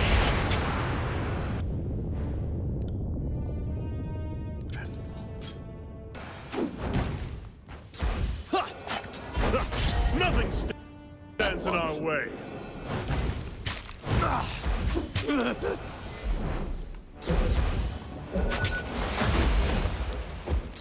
Are you afraid of death, worm?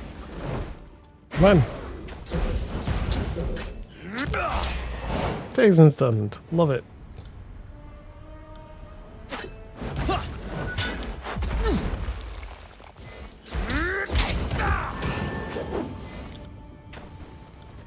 I will aid you. Take advantage of the blue dazed and stunned. Alright, we love that. Exploded! Need to explode. It's normal. Hey, Falant! Whoever you are, his favored corpse. And foul murmur. Send Scarlet Chorus report.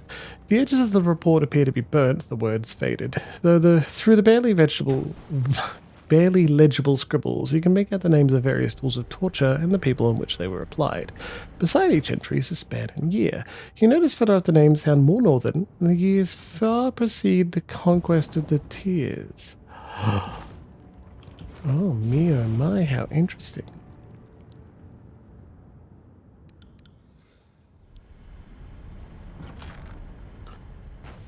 Oh, what about salt bite last obtained? That's very useful to me.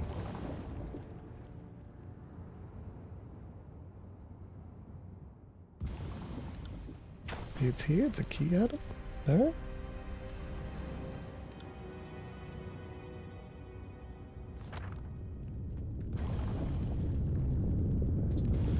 Okay, I guess not. Hi, Flood. His sage has clearly suffered at the hand of his captors. Burn marks cover his legs and his shoulders slump unnaturally.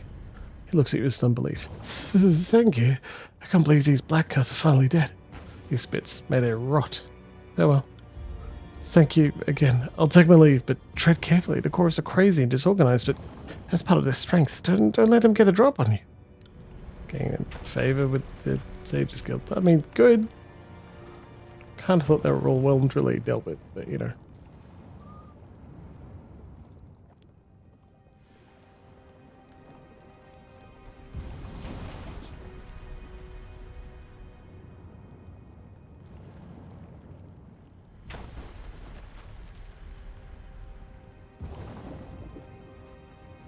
Aside from Lantry, of course.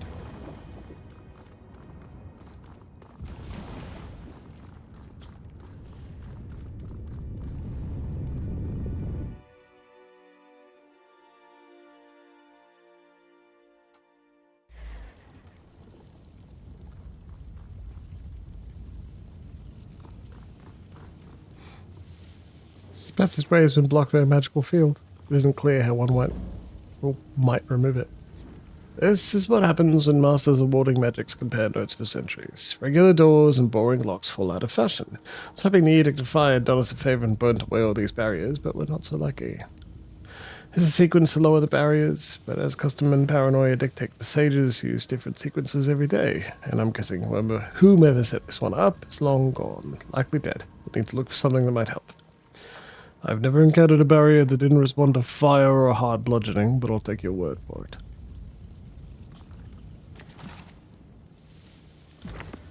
And for each Chalcedon, just sitting on a bookshelf? Don't mind if I do. Carius' edict has transformed this floor into a molten lake of fire. Had the sages had more time to prepare? Lantry stops suddenly and looks around, his eyes wide. I almost didn't recognize it.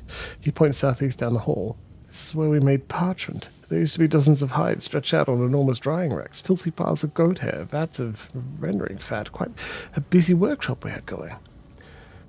It also happened to smell like diseased pigs defecating and burning goats. That I don't miss. As I was saying, had the sages had more time to prepare, larger swathes of the library would have been saved.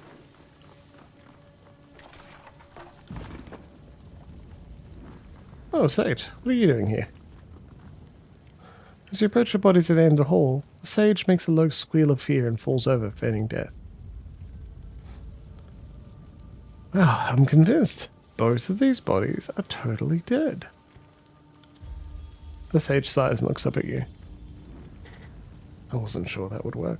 Well, I was absolutely sure it wouldn't, but how was I supposed to know you weren't another one of those gangs? They're everywhere. I've been hiding in the area ever since the edict tore this place apart. You can never be too careful. He stops, staring intently at you. You're a fate binder. He coughs, blood flecking his lips. He wipes them clear with the back of his hand. I can't believe this is a fate binder in the Vellum Citadel.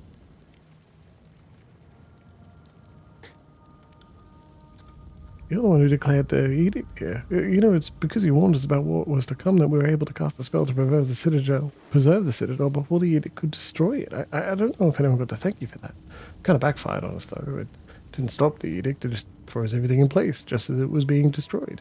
Preservation is preservation, I suppose. He shrugs, winces, and coughs up more blood. Not that it's doing us any good with all the scarlet chorus in here. Did you see how many of those thugs ran in? I saw them earlier. I knew I couldn't stay in hiding any longer. I had to come in and prevent anyone else from getting in, so I activated a barrier by the door. That doesn't explain why you're dying. I came over here to destroy the piece of the passcode so no one could get through. He points at the shelf behind him. But this one must have followed me. He attacked me and told me he'd kill me if he didn't tell him how to get through. He laughs and winces again. You can see how well that went for him. Please, Fatebinder, you have to protect the Citadel from the Scarlet Chorus. Don't let them destroy it. That piece of the passcode will get you through the first barrier. Find the rest and keep them from the monsters. They can't be allowed to unlock our secrets. Let me try to bind those wounds. That's okay. I know I'm not long for this world. Don't worry about a single sage when there is so much more to save. Just keep the Citadel safe. Please. Let's have a quiet moan, then falls dead at your feet. That's a quiet moan?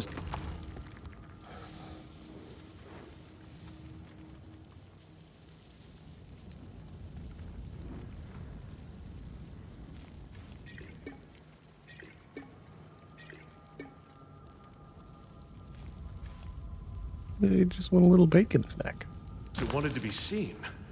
I don't trust it. Scrolls here are blank. Looks like they were stored here along with implements and ingredients to make ink. This book contains a number of distinctive symbols and phrases that are repeated multiple times. They are likely significant. Copy the phrases to keep a record of. How fortuitous, Lantry exclaims, looking over your shoulder at the scrap of paper you pull from the shelf. That truly is part of the passcode needed to bypass the barrier, protecting the silent archive. I haven't been this excited since I learned my first sigils. Truth is, in all my decades at the Vellum Citadel, I never once set foot anywhere near the archive. He starts thumbing through the shelf, opening books, flipping through the pages, and shaking them by the spine to loosen any loose scraps of parchment that might be hidden within. Though the amount of heat rushing through this fissure is intense, the lower floor somehow remains intact. Harkin. I can see a level below us that isn't as damaged. It isn't clear why the library wasn't wholly The consumed by structural lava. damage is less severe up ahead. We should investigate. We will. I can't get down there. Sorry, I can't. I can now move through this barrier. And that's impressive enough. See? Every once in a great while, things are easier than I expect. Though I doubt any other barriers are going to be this easy to bypass. Keep that phrase. This is a good sign. If they had not secured the silent archive, they wouldn't have bothered to leave passcodes for any returning sages.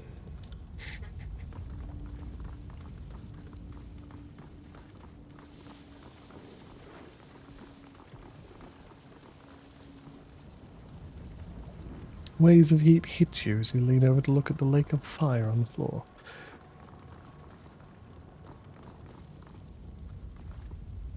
Hey you, come here. I want to talk to you.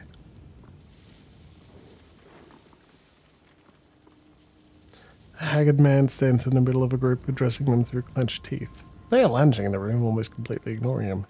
If you can't get in line, I swear I'll leave you to burn in this forge. Do you want that? Just listen to me and we can all get out of here with our eyebrows intact. They're glowing parchment fragments. How hard can they be to find? He notes your approach and calls out, shooting the rest of the group an admonishing look. Fatebinder, what are you doing here? He looks back at his gang. Thought you fools blocked. Hello, Leona. Have a great time at work as best you can, okay? Thanks for dropping in. Always a pleasure. One of his men snorts and he shrugs and goes back to ignoring him. To my ears deceived, did you just question my actions? The man recoils and a look of terror crosses his eyes. No, I only meant it was odd to meet you here. He glances as his men, who are restraining laughter at his offense. Forgive me, Fatebinder. He attempts an awkward bow, eliciting more laughs from his group. I figured the censor sent you to check up on us. Don't worry, we'll be the first group to get through that barrier and find the silent archive. Do you need anything else? Address the sages.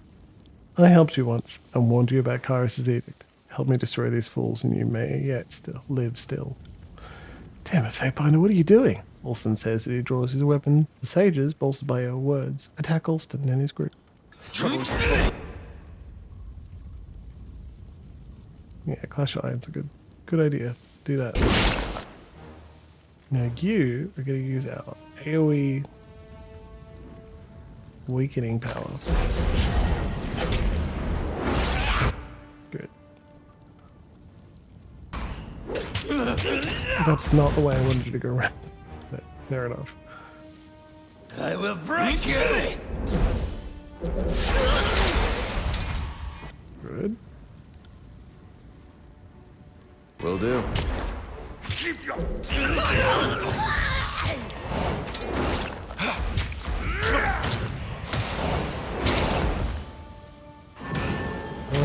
lot of use out of our spells.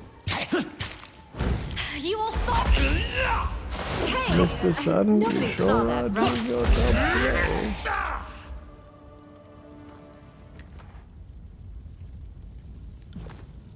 I got it. Hey, sages, you gonna be okay? Ooh, free scroll. Okay, maybe that scroll is not special. See what I see? Maybe that scroll is just a scroll.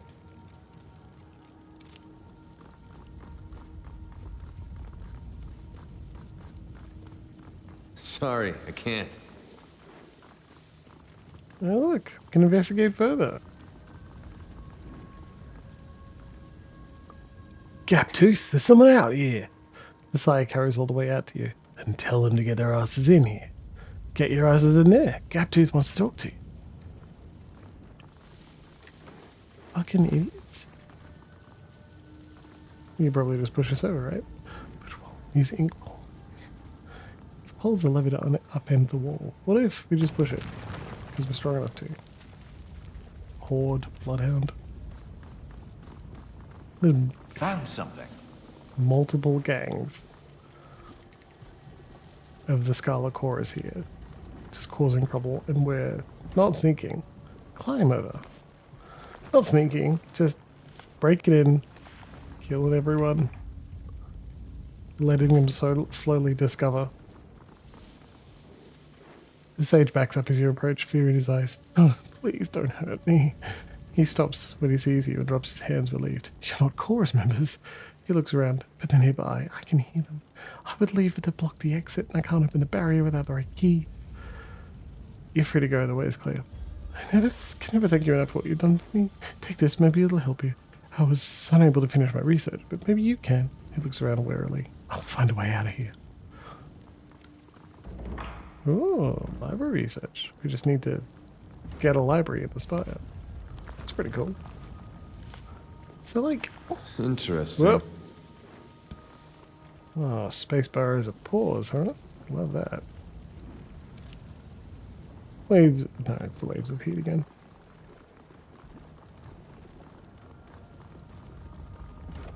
Scroll is decorated with magic symbols. Can impart arcane knowledge if properly studied. Sickle of strength too. Yes. Jesus. We need to increase our law skill a bunch to get.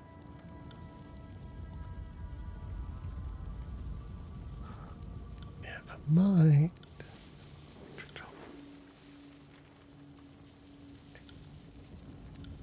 Yes.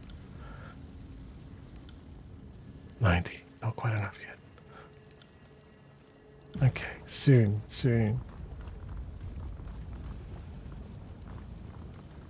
Hi, Gaptooth. Rough-looking woman stands in the gap made by a broken wall, turning to address you as you approach. So to sense her didn't trust 4 groups to get done what she wanted, and said another one. She shakes her head. More groups. Talk about an excessive use of force. He throws her hand up in the air. For Kyrus' sake, it's still just a library. It's not going to get up and walk away. We have time to get the archive. I don't even know where a piece of the passcode is. 4 groups? What do you mean? You know, groups compete in the census little game to the death, all that. She squints at you. Do you really not know? Or you're just playing stupid? Either way, I'm not in the mood for babysitting idiots.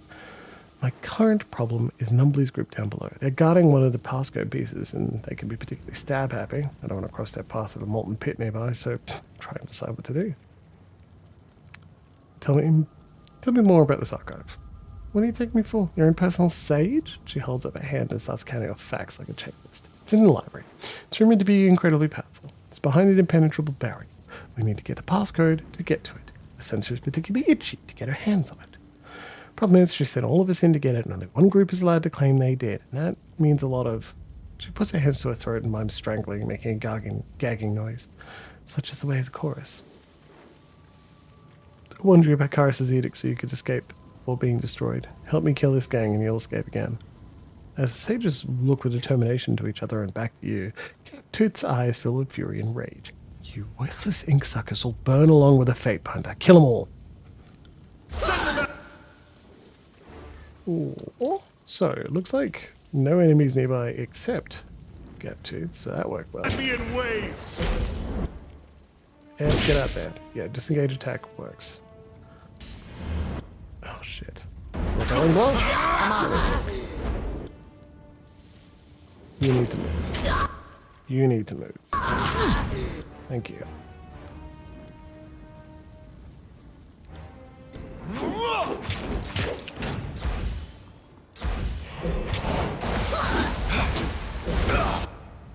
That's good. Playing coil.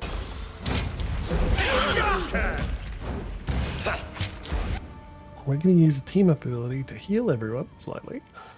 And quicken. Just give me the signal. Really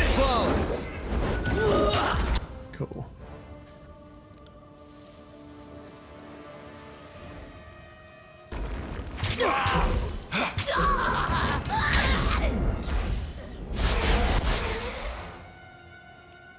Explosion, don't really need that. Wheel of Ages, slow enemies, okay.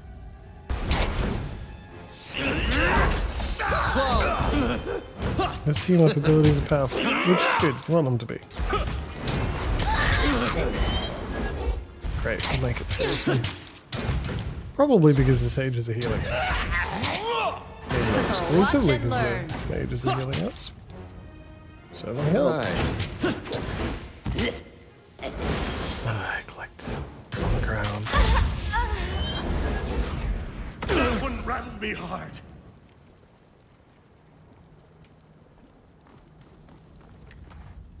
Bloodhound.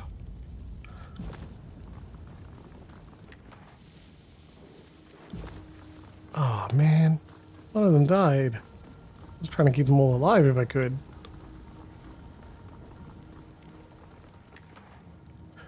Ooh, burnt missive. The contents of this missive are obscured by the page's burnt edges, but you can tell that Graven Ash was the intended recipient. The sender makes a plea for assistance, as she doesn't believe a garrison in Bladegrave has sufficient troops to hold their location.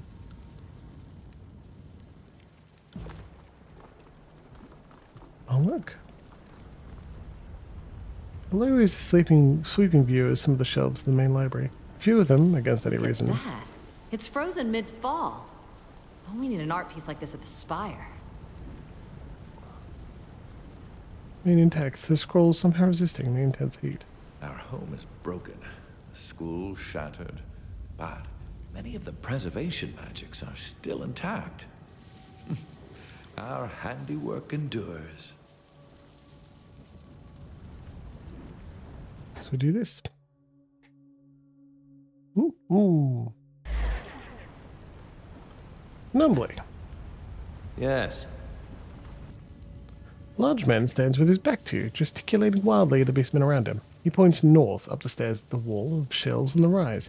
Go get it, you mangy freak. It's not going to hurt you. It's a piece of the passcode. I just know it. The beastman is currently yelling at vehemently shakes his head. No, shiny, crackly light-haired beast will not touch. No. There was a spell cast by that sage. He points at a body near the stairs, who is now dead, by the way. So there isn't going to be any more shiny, crackly light to hurt you. Just go get it. The rest of us need to stay here and keep anyone else from getting to it. Go! The beastman shakes his head again. The man makes a noise of disgust. You're worthless, all of you. How did I get stuck with the monster brigade? The man turns to you, his ill-fitting armor straining against his chest. What are you doing here? His face takes on a sour look and he shakes his head. Never mind, I don't really care. We're not going to let you pass, no matter your reasons. This contest is in the back. If anyone is going to get the Silent Archive first, it will be me. If you think I'm letting you anywhere near that piece of the passcode, think again. Someone already tried to take it from me and failed. The conspicuous cough from the from behind the man who rolls his eyes and looks over his shoulder. Us. And attack. What a shame it's time to die. I'm just thinking about it. I'm like, whatever. Just fucking kill him, man. Just kill him. Just kill him. It's good. Yeah, let's take this. We'll get health back when they attack. Good. Okay, so let's do the stun blast. You'll have to hit harder than that. Good.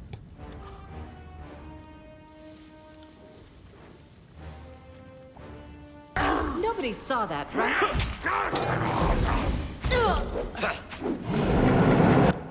Wish I had like fireball. Wouldn't that be useful? Damage is they're all here. Let's do it.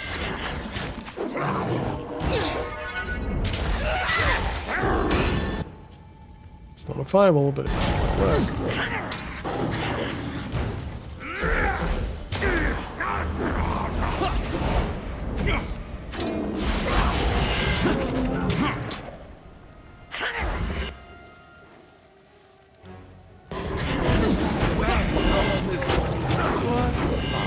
Damn it, Lantry. Not even really his fault. Potion of revive? Potion of revive, maybe? What do you think? Oh, man.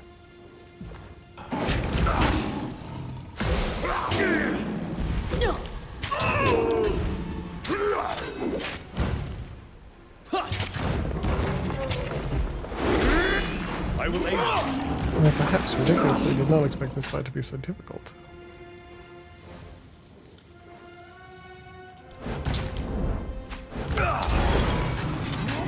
Yeah, healed her full. Start using healing now because I'm gonna need it.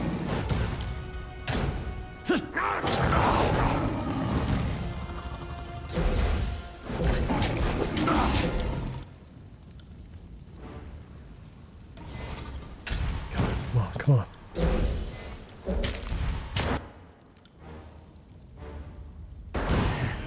Your will is weak.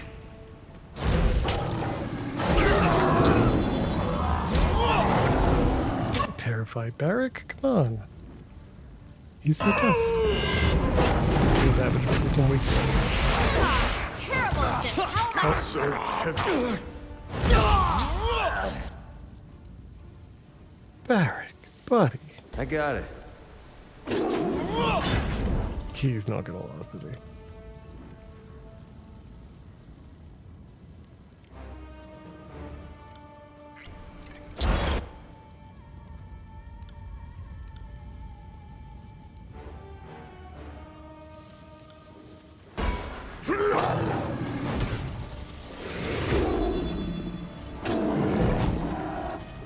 Remember, everybody.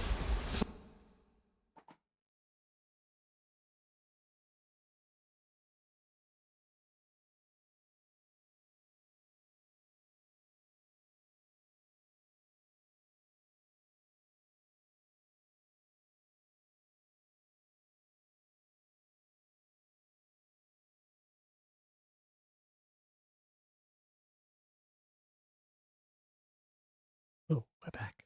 I got a little guy now on the monitor. We'll see if he'll survive this next. Let's finish how we stop, and then activate this, which will stop you from dying. I want these to go faster up, so that we get more spells out of her, but we have more of these.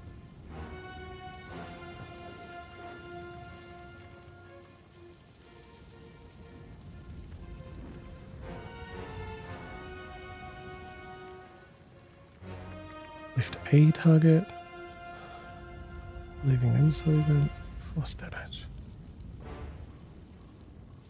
I think it's gonna be Tirata's Coil. Have an additional Not a problem. damage.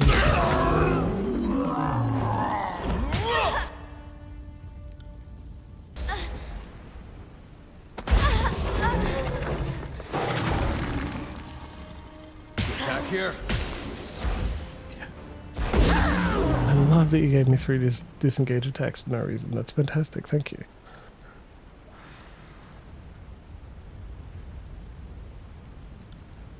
Gotta get with enemies inside. What do you mean? What do you mean? They're not here right now. I'm totally fine. It's totally fine. We're doing perfect. Rest. And back down we go.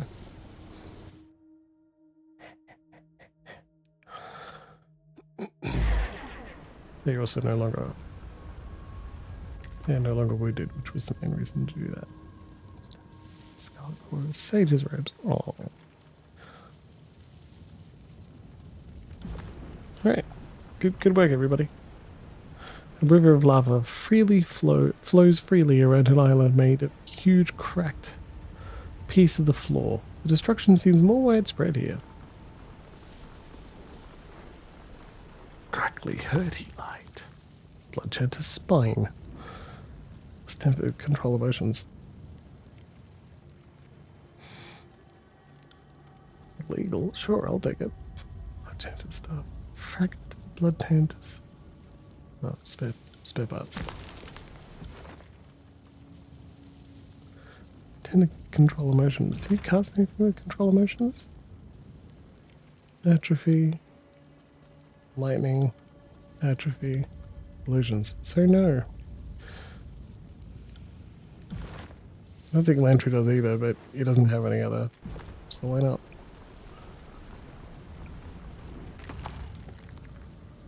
Every Jasper. Beyond that gaping hole in the floor, hundreds of scrolls fill the shelves on the far wall. The plaque is so smudged and scratched that you can't read most of it, but it mentions a new binding technique and mastering the magic to preserve the scrolls. Clunk. Oh, the power. First King's a stalwart. And a story of Queen Portia, who stripped her infant child of an illegal claim to the throne to stave off an assassination attempt. The events had a legal precedent last over centuries. You think someone might find that of interest?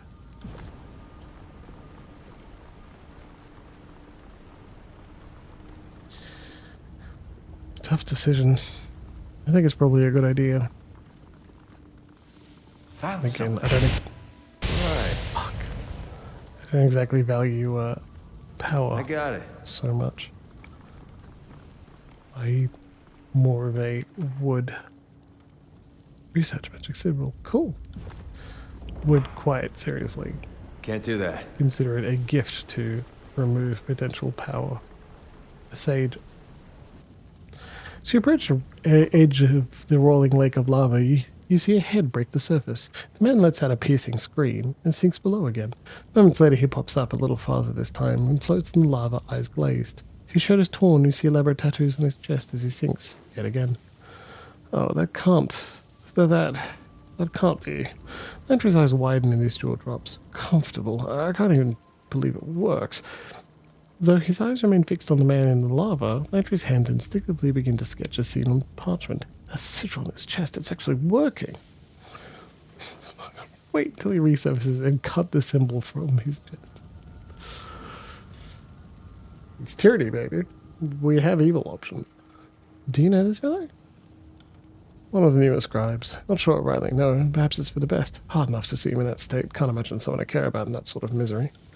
My hunch tells me he was trained enough to recognize that sigil, but fully enough to overestimate its utility. Such a waste. With a smile, Lantry clears his throat, trying to sound upbeat. But he made his contribution to arcane law. He field tested the sigil. We know it mostly works. What exactly is happening here? It would appear this man has a ward against fire tattooed into his chest. Lantry points to his quill at the sigil inked into the man's chest. Moreover, it would appear to be working, maybe more or less than the owner may have hoped, but he's waiting in lava and not already dead 1,000 times over. It's kept him alive, but hasn't saved him from serious injury. If we pull him out, he might... we could. A cringe spreads across Lantry's face. Take the tattoo. Carving it off seems the safest bet. For us, not him, obviously. We put the sigil to use, and it might be the merciful thing. Let's help him out of the lava. You wait until he floats back to the surface of the lava. He screams, and his arm swings up, allowing you to grab it and pull him to you. You drag him onto the rock and turn him over, allowing the molten rock to drain from his lungs. horrific. He sits up and looks at you briefly, and his eyes cast about wildly. What? What? He leans forward and coughs a little. I can still smell it. Most of my hair burned off days ago, but the stench clings to my nostrils. I can't believe you found me. I've had to stop struggling in hopes the ward wouldn't prevent me from drowning. Sage Gaffney. Didn't recognize you covered in molten rock. You should have been part of the first evacuation group. Selwyn must be worried sick. Master Selwyn is dead, so his sickness needn't be an issue. But you don't need to lecture me twice, Master Lantry. I want to be as far away from this sweltering death trap as possible. Where'd you learn that magic? Learn? This one was drawn on me by my master's hand. As an experiment in preservation magic a year or so before this whole Edict of Fire nonsense began. It's for your own good, he shouted at the time. Hate it when he's right. Hated it even more when he hurled candles at me to test his magic. It's best to not ask too many questions. Just get out of here before anything else happens. I suppose thanks for an order. Hope I can make my way out of here. Floor plan's changed, to say the least. You'll need to keep an eye out for any chorus goons lurking in the area. Run along now and don't look back. There's no home left to save. Sage looks around, getting his bearings, and slowly makes his way up the ramp and out of your sight. Sage's Guild favor ability. Again, understanding. Plus 10 defense against spells. Fantastic. Yes, please. Oh. Wrath 3 would be great. Just a bonus to law skill. We could use that. Sorry. Get it for box action. I Don't mind if can't. I do. Spells that generate an aura are... Mio, my, mo. Me, more. Mo. Need faster cooldown on his abilities. Sharing damage. Both in instant heal? Fantastic.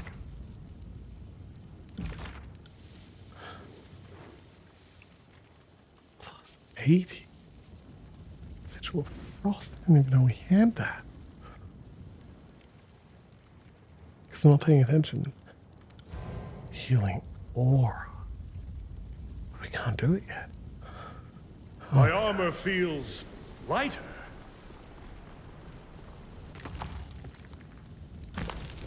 Did it again. Didn't Can't do that. Switch back to putting loot Can't do back that. into Monhas. Oh well. Okay, so that was good. But we... Jump across. Only 47 athletics. Like, apparently Lord, even for just AoE heal, is 100. It's a battle! So how high do our skills need to go? At least 100, obviously. But still. Stop it. Why they get people to use staves, isn't it? You always stay back. What I want you to do is debuff everyone. Oh! That's good, okay. Small amounts of damage, true, but fucking hell. No, stop it. Actually, taunt. Stand together! I'm tolling. Now. Do this.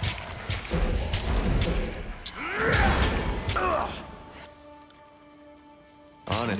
And control lightning will hit multiple things.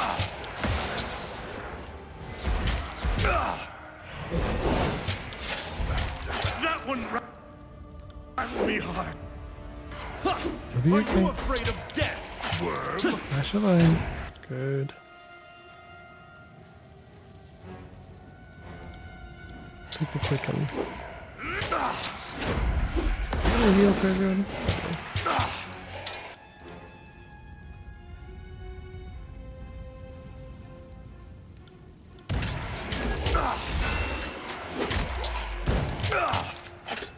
Here we go.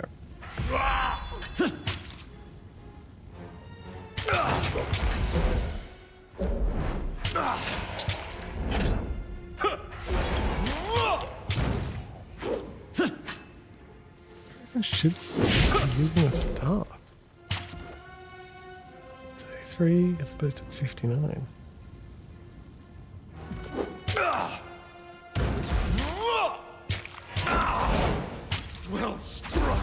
Three casters and barrack, huh?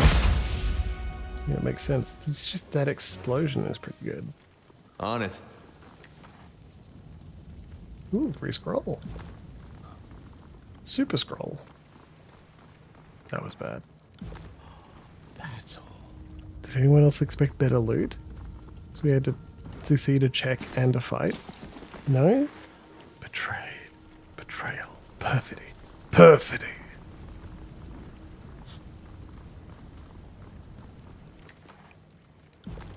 Because Barrett gets wailed on. Stupid edict ruining the... Oh. I used to know my way around. Feel so old. Will do.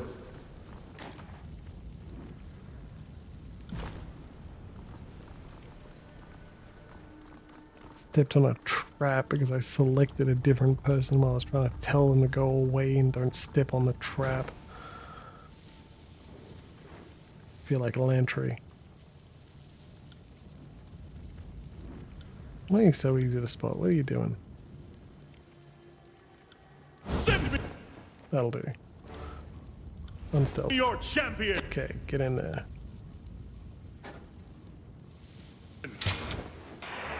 I'm tolling taunt. Please work, please work, please work. Fuck it, you stun him. Take me if you can! Should love that. God, I kind of love it when things work, don't you?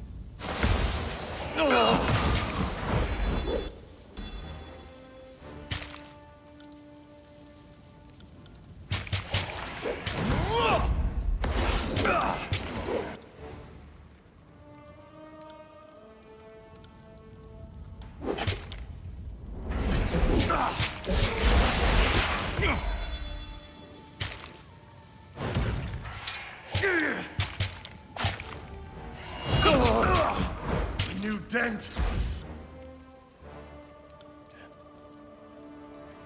On my command.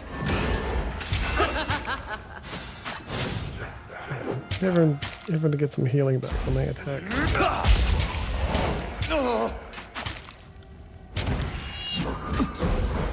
Yeah, he's stunned. I got it. Yeah, follow up is the damage. More gruesome than I was expecting. Come and feast my iron!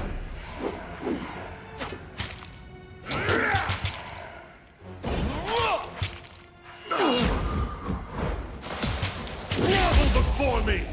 That damage really hurts.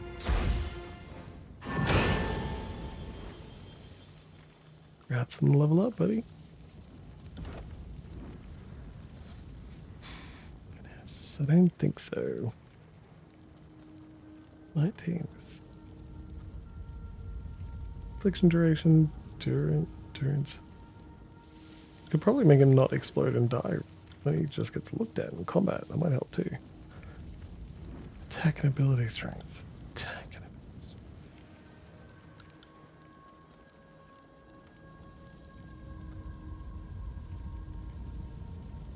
It's okay, little guy. It's okay.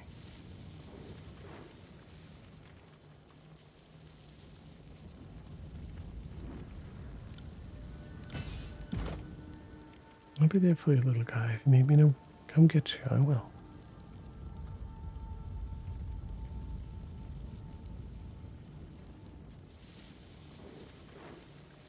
That will be useful. Even if we're not only putting it on Barrack. We may occasionally put it on other people. Distinctive symbols. Sorry, I can't. All of Sorry, them but I one? can't. Perfect.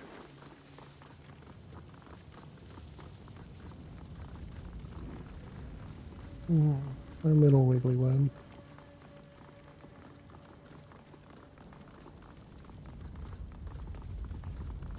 Sorry, I can't.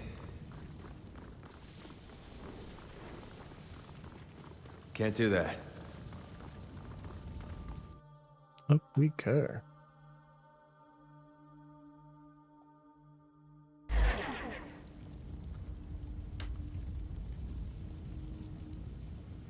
There appears to be some kind of ramp beneath the lava. There's no way to use it without immediately bursting into flame. Oh yeah?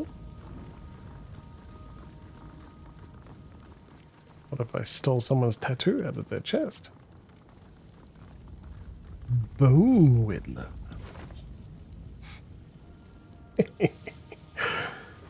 That's pretty good.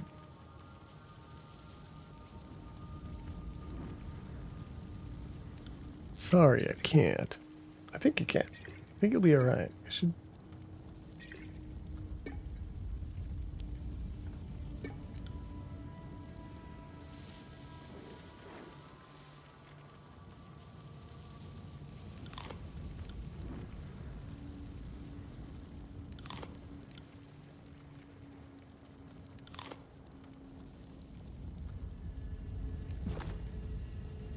Yes. That better? He said yes this time. Awfully cute to try and sneak up on me in a well-lit room. He giggles and points at you. You're right there. He lasts for a few more seconds and suddenly stops. In an instant he goes from ecstatic to petulant. I'm sorry, did I forget to conveniently glance somewhere else? I wonder how you thought I might go. So here's some new blood to come feed the fats. Doubt you'll last long. And spreads a jagged tooth grin and runs his tongue along the front of his teeth. He stares at you while he does. Made it pretty far. How would you fare? I had high hopes of making it out with all my pieces intact. The sense I wanted this to be challenging, she should have sent people with more drive. To help my mates and a few sages, we'll toast a competition into fire and ash. Powder our faces with their defeats. And if we find the Sullen archive in the process, that will be good too. Tell me about the contest.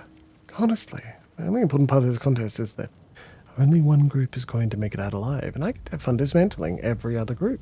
He smiles, an insane glee in his eyes. This is a perfect spot to lay in wait. There's a piece of the passcode down that hall. Someone takes it. They have to walk right past her, by us, to leave. There's even a sage down there with a wound disfavored. I'm letting them stew. Fear and blood taste so much better when they're allowed to marinate. He opens his mouth and licks his lips. What do you know about the Silent Archive? Nothing. He stares at you for a couple of seconds before continuing. In my estimation, if I can't do anything for you, it's not worth your time. Do any of you want this man to find the Silent Archive? Because I don't. Think a sage can get the drop on me, do you? He stutters you with an even expression. What happened? How can you be so sure? That's how. He turns his eye to the second sage, who immediately drops his eyes. Would you feel inclined to misbehave if you knew you'd be put down the moment you started acting rabid? He looks at you again. Our sages know their place. You help and you obey, or you die. Short-sighted fool! Is this how you act tough, you discard decades of learned study? Even the voices to rap would be offended by this needless waste of such a valuable slave. You really need to die.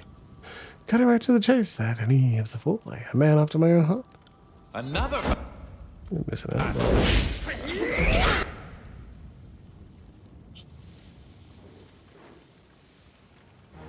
I think, unfortunately, we're going to On your command. suffer from killing that. Suffer reputation loss. This is embarrassing.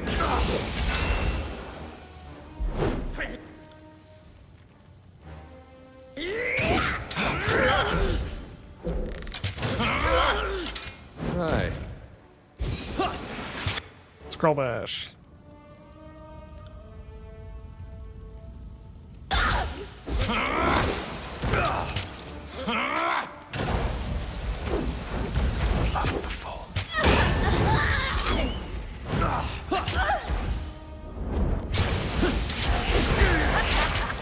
Too easy.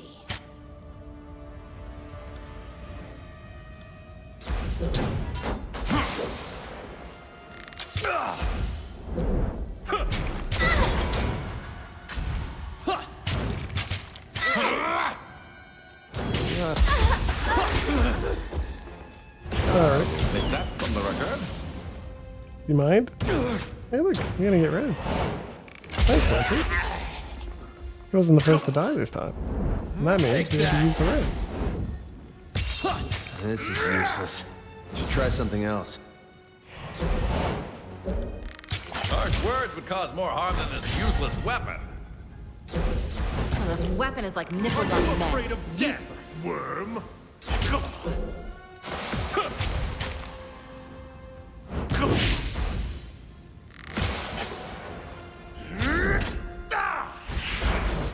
getting multiple stuns off. That works very well. Not fair, but whatever. That's it, my boy. Good job. Scarlet Notebook. A red spiral is carved on the wooden cover of this papyrus notebook. The handwriting within is haphazard and inscrutable, the work of an unpracticed, poorly trained wordcaster. Few entries contain recognizable sentences, and the book appears to be the journal of a Scarlet Chorus commander detailing troop movements, times and locations, and noted alongside numbers and pictures of trees, stick figures, and rocks. The author didn't know the words were lumber or the people just felt more comfortable with pictures than words. While much of the journal is inscrutable, the corner of every page is a day's head count for the author's brigade. While some days note dozens of losses, the brigade appears to be recruiting far faster than its members are dying or deserting. Well, well, well. Damage much great sword. Okay. Shh.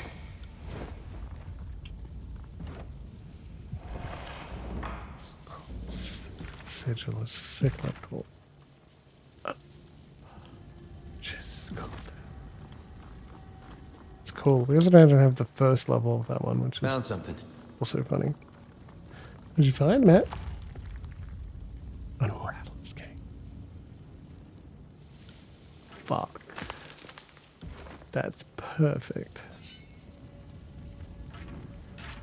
It's an upgrade. It's strictly better. Uses a different skill, sure, but tend to control atrophy. 25% critical damage. I didn't know that, but I was excited about it. Like, well, now I have an excuse to change weapons. We love that, don't we?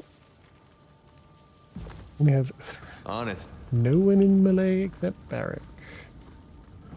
Rubble pile. Climb. Clamber, clamber, clamber. Hi. Never ends, does it? The injured Earthbound soldier laughs ruefully, causing her to cough. Flecks of blood spew from her mouth and hit the cheek of the sage currently binding her wounds. Sorry. You're fine. A little blood comes to the territory, but you need to keep quiet or I won't be able to get this done. I don't want you bleeding out. Thank you. I appreciate your help even with all the trouble I've caused you. The sages aren't nearly as bad as I was led to believe. She smiles and winces. She stares at you, all signs of levity gone from her expression. What are you planning on doing? We're both trapped here with those chorus members right on the other side of that rubble, and I'm certainly in no shape to fight. It seems we're in quite a bind. You're right, a life spared won't turn the tide. You're not worth killing. Both of them visibly relax. The soldier slumps back against the shelves, and the sage returns to his work binding her wounds. Thank you. Finding mercy from anyone in here is the last thing I expected. We aren't going anywhere right now, but as soon as I'm ready, I can get us out. The problem is the group over there. They're already gone, the way is safe. Earthbound smiles. Thank you. As soon as I'm up to it, I will get out of here. Gain 500 rings. Didn't explain how and why. Parties received completed pass breaks. Oh, that looks like the final piece. I can't fucking believe it. I'm going to see the silent archive. Keep it together, Lantry. You're going to give yourself a heart spasm. With an embarrassed smile, Lantry takes a swig from a vial of ink off his bandolier. Symbols on the page swim before your eyes, fading and reappearing as you watch. As you stare at them, they slowly resolve themselves into a series of sentences. First and foremost, for those who have the strength of will, the door to the north shall open. Secondly comes passion, burning in the south like an unending fire, to provide vitality to the dedicated. Then from the west shall the one with the true resolve come to explain the gravity of commitment to knowledge. Lastly, look to the east and brace yourself against those who would pull you down. Let your might be solid as stone. I don't remember that.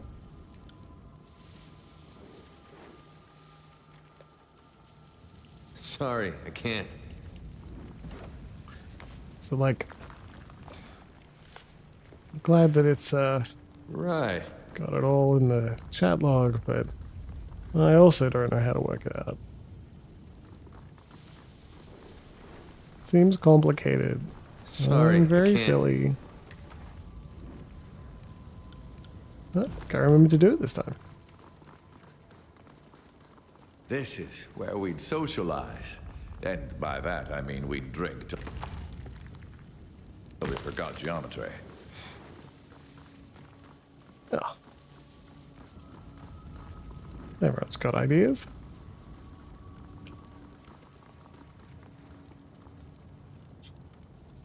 Weird that. Oh, because that's the map, right? this one. I think this is the way. We're about to find out.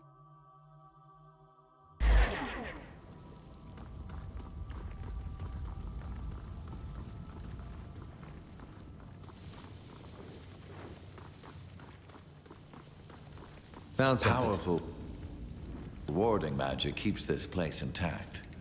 Who knows how long it will hold? Wounds 2.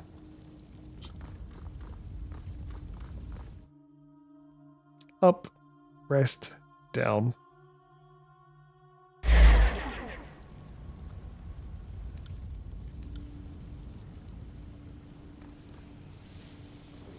Can't do that.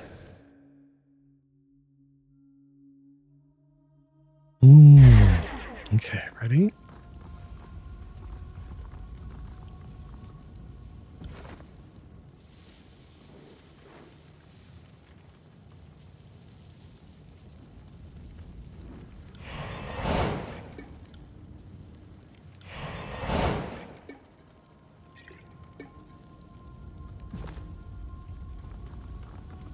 It's a battle!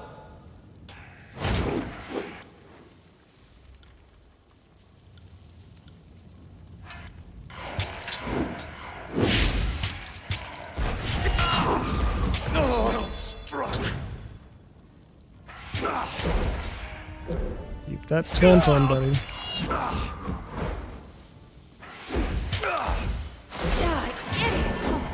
Ready? We make this look easy. Sorry, I can't.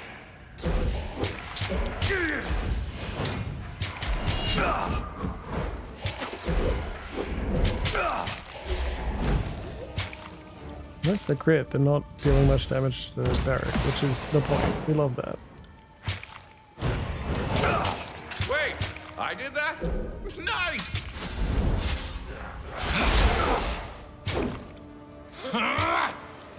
Sorry, I can't. Steal the shit. Do it.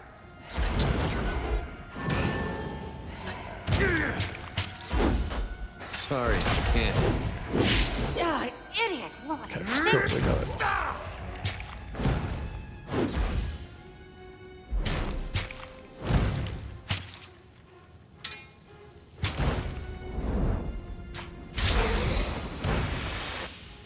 Poison a staff? Did I successfully poison a staff? Will do. Feels a bit silly. Broken Sage's helmet. Two Do you have scrolls. eyes on this?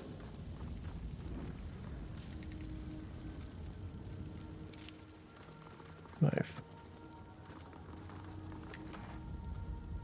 Dusty missive. This is a missive. This missive is a reply intended for Sage Renata. Just heard her make an important decision about the future of their guild. Evidently, the sages were often used as mediators between the armies, oftentimes because Graven Ash simply refused to work with the voices of Narad due to the troubled past between the two.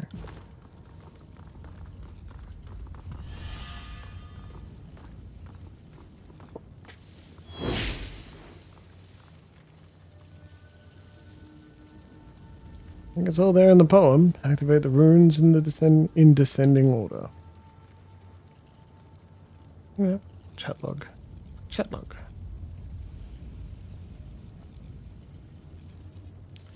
Strength of will, the door to the north shall open. Passion, burning in the south. West. East. Probably didn't need to look that one up. Thanks, Lantry. Glad we did that without anyone exploding and dying. Influential domain. Yes. Oh, no. Plus 80. Plus 90. Restore the land. Maximum health. Oh my god. Healing aura. Oh, what if? Guidance. You can do that. In full vigor.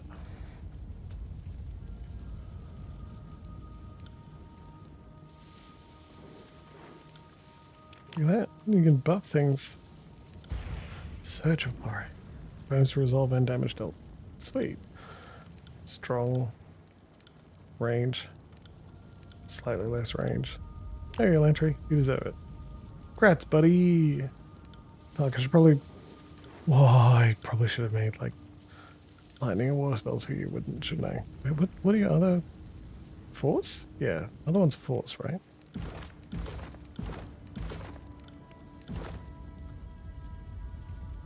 Rave light. Sigil Terratus. Okay. Lightning. Type casting.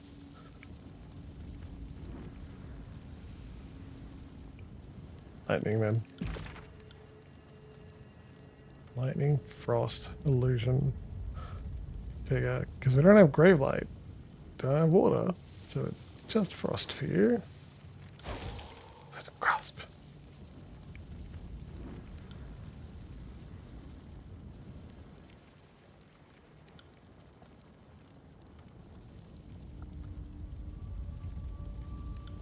And okay, we can add mage fire. Lord's only 53.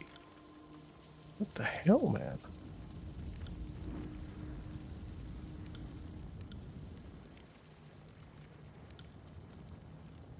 Yeah, you can have that. I think that would be actually pretty useful. Warren spike. Icicle storm. Okay, pierces armor. That's what we want. There you go, range.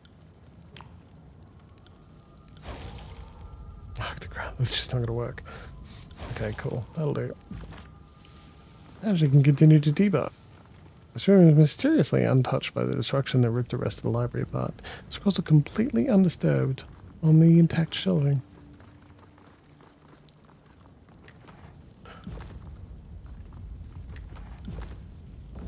Library research.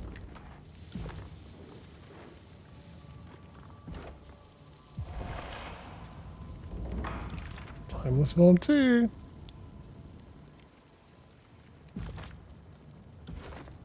That's an idea. This one. Strength and reach and grasp.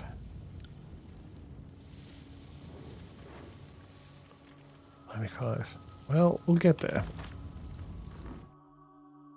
We just need to keep upping our lore somehow. Perhaps through using it.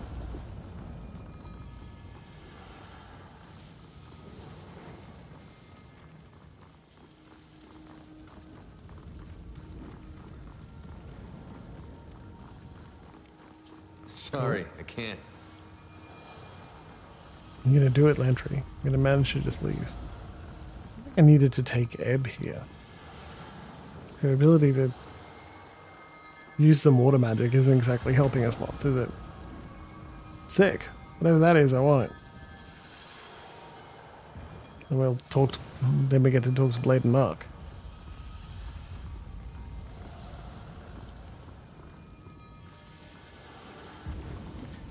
While I assumed it would be you who would emerge victor in this game, I must say I'm a little disappointed you were able to dispatch all of my men so readily.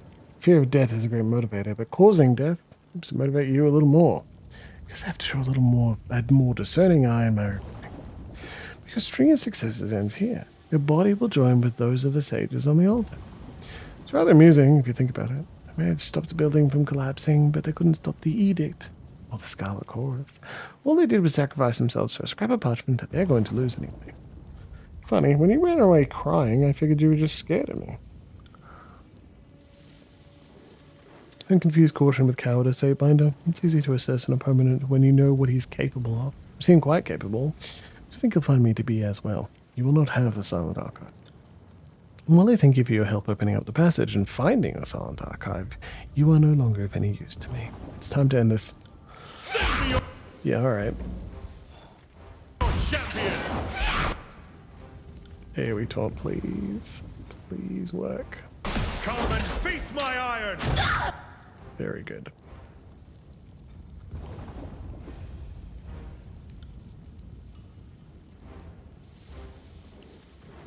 As you wish.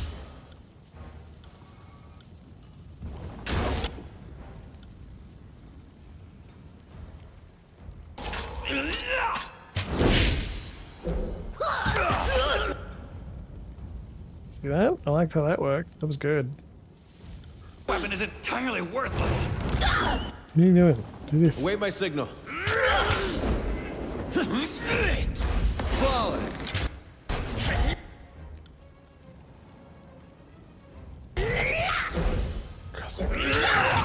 Limited affliction.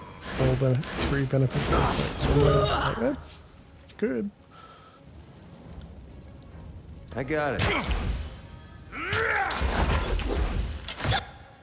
Stunned. Get out of there. First of all, what are you doing? It's going aura around. Just give me the signal. No. What are you doing?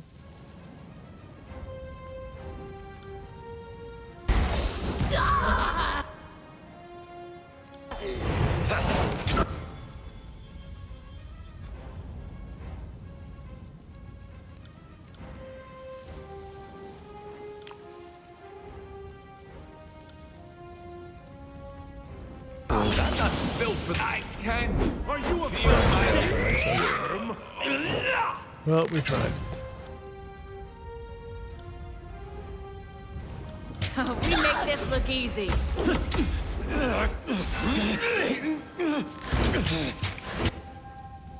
About making pain sounds. Focus, Jimbles. Focus. Jeez.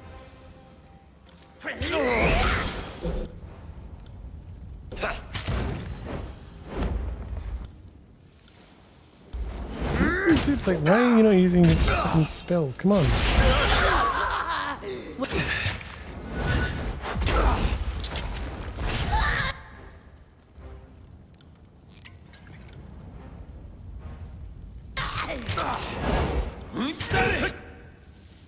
together?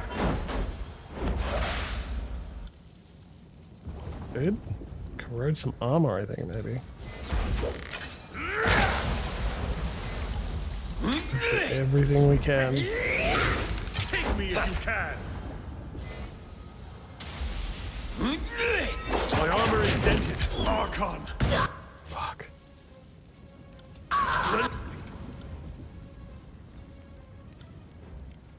Your strength.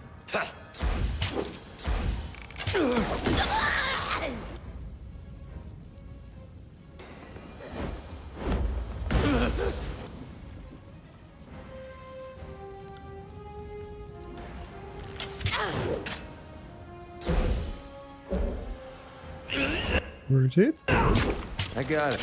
Oh. Took a disengage attack because we're rooted and we're not stunned, Jimbles. Come on. Cause each enemy to explode.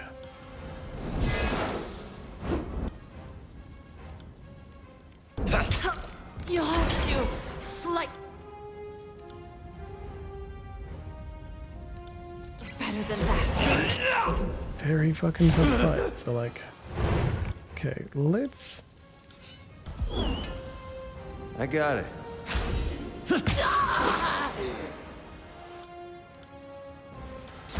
This is useless. Try something else. Disengage attacks, even when frozen. Okay. I got it. Well, wrong weapon for the job. I Alright, so they're both getting the wrong weapon. need to try something. That which doesn't kill me leaves me bitter and jaded. Right. Blows, maybe? Near death. Doesn't deal damage. Rooted. Doesn't have any positive effects. So what if we try this? Only got one spell. No teamwork attacks as everyone's unconscious. Steal, train, result, finesse. Okay, we'll try that one soon. Maybe the thrust will work. So they should have way less might now. And no positive effects. Let's see if we can stun.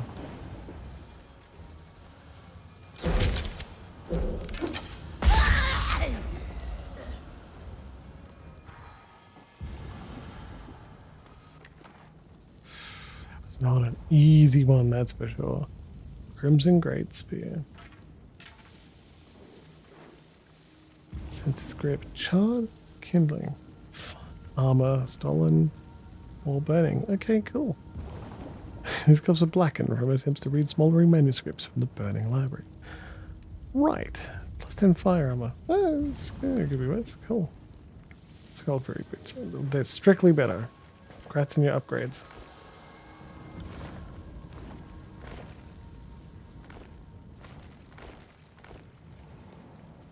Heavy leather boots.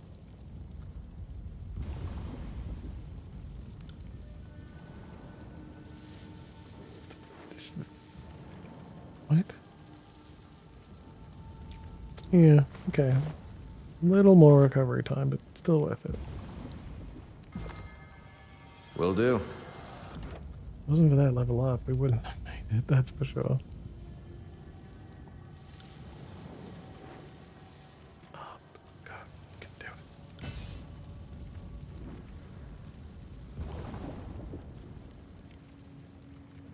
Discovery gaining experience in the skills from normal gameplay interrupts. To level up as a result of the skill changing. I mean, yeah, I don't strictly understand why you'd stop them leveling up, but that doesn't mean it's... There isn't a reason for it, I think.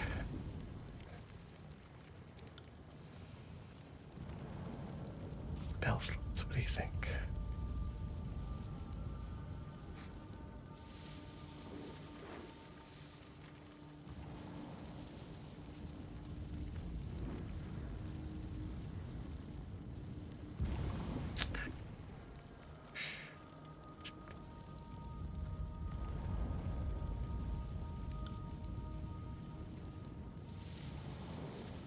Just make someone res. That's pretty good. Alright, yeah, okay, I think...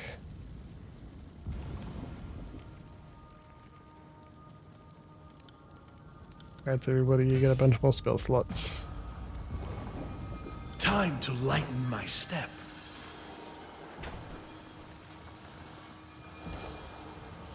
The stone here is flecked with small bits of obsidian. One larger piece juts out from the wall and looks like it could be removed. Steal it.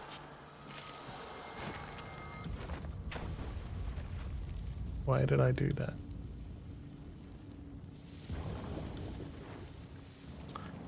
Oh well.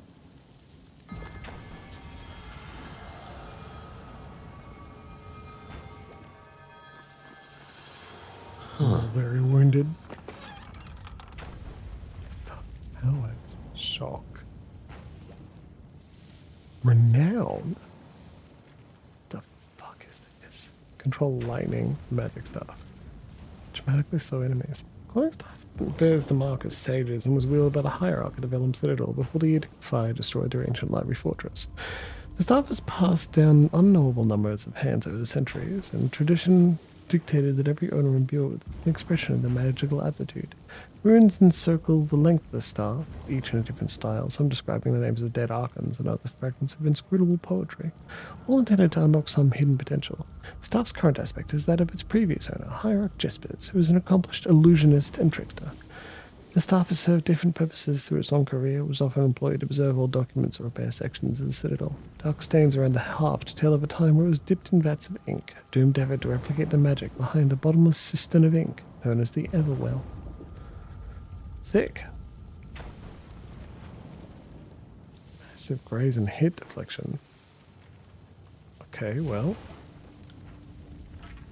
Ebb. Power is increased just by having it? Neat. Thank you. I love free stuff.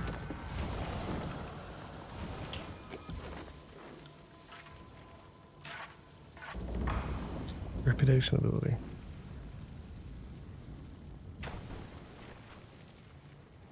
Renown. Yeah, this will explain it. Artifact. Just go to an artifact. Artifacts that will... Artifacts reputation grows, the ability becomes more powerful. Cool. Wonder how its reputation can increase. First Sage Hall was directives. Sage Torvin, Karis' armies have been rebuffed for now, but it is only a temporary victory. I have no doubt that we may hold these walls a good deal longer, but you must remember that the Overlord aims not to butcher the Citadel's keepers, but to destroy its secrets. Karis is not omnipotent. Her powers may be known and understood in time, and she rightly fears the knowledge we hoard here. The Silent Archive must be protected. There is no library in the tiers that is its equal. Nothing else matters. Nothing. We may not know the Overlord's plans, but with time and research, we can circumvent any of her designs. I need you to ensure that we will have that time when the moment is right. Focus your efforts on stage, stairs, theoretical forays, into temporal magic. While we were right to deny such dangerous experimentation before, now is the time at which risks are justified. Gather the elder sages and make your way down to the lower chambers. You are to remain there until you devise a solution to Stayer's problem of scale. Halting a flow of time in a single chamber won't be sufficient if Kairos drowns us all in a storm or hurls this library into the firmament. You must find a way to encase all of the Citadel in such a spell, should disaster come. Your success isn't optional. The library will be a distant memory if Kairos has her way. Should we both survive, I will be happy to congratulate you on your breakthrough. Until then, get to work.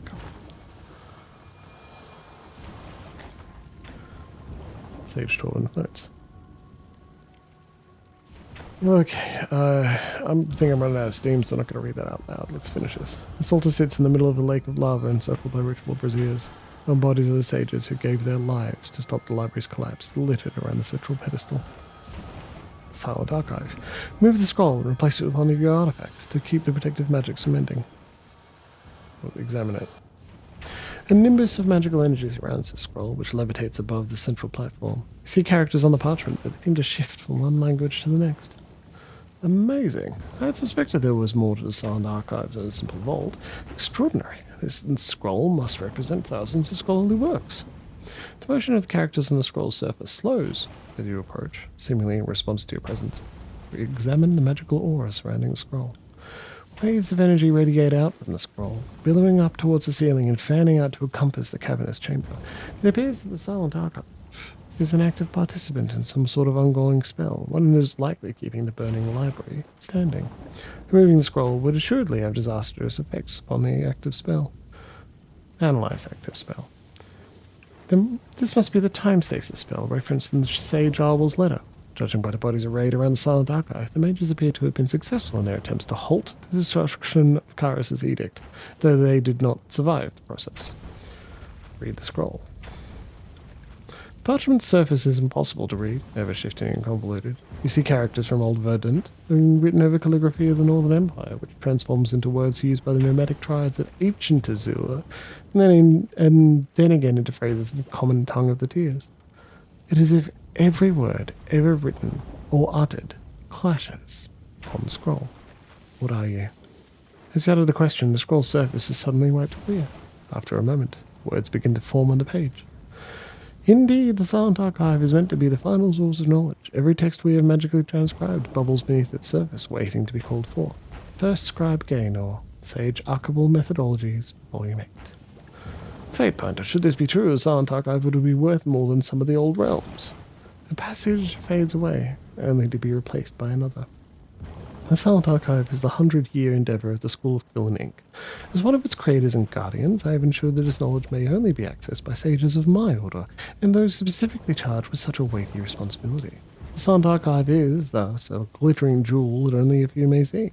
Should the artifact fall into outsider hands, I expect that less than 1 in 100 of its secrets will be revealed in the span of a lifetime.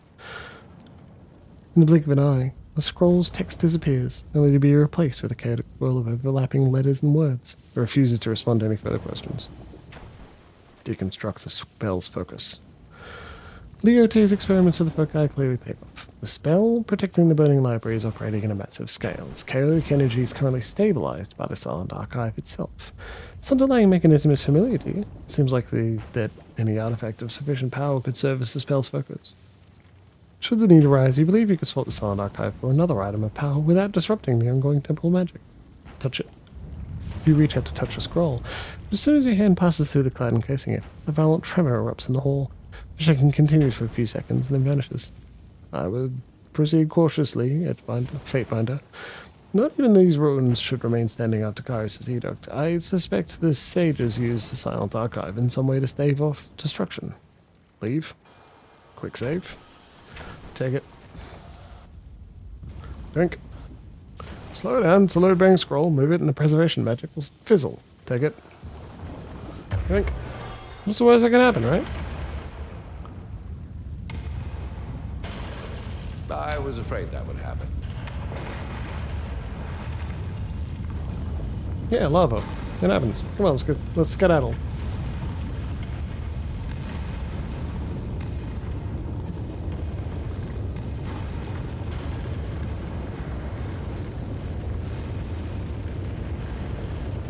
You could swap it for another artifact. I don't want to swap it for an artifact. I want both.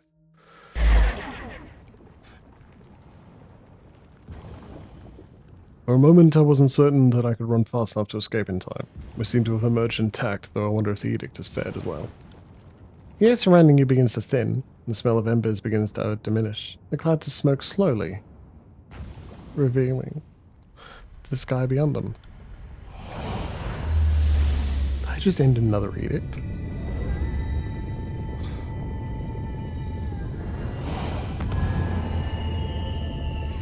Maybe.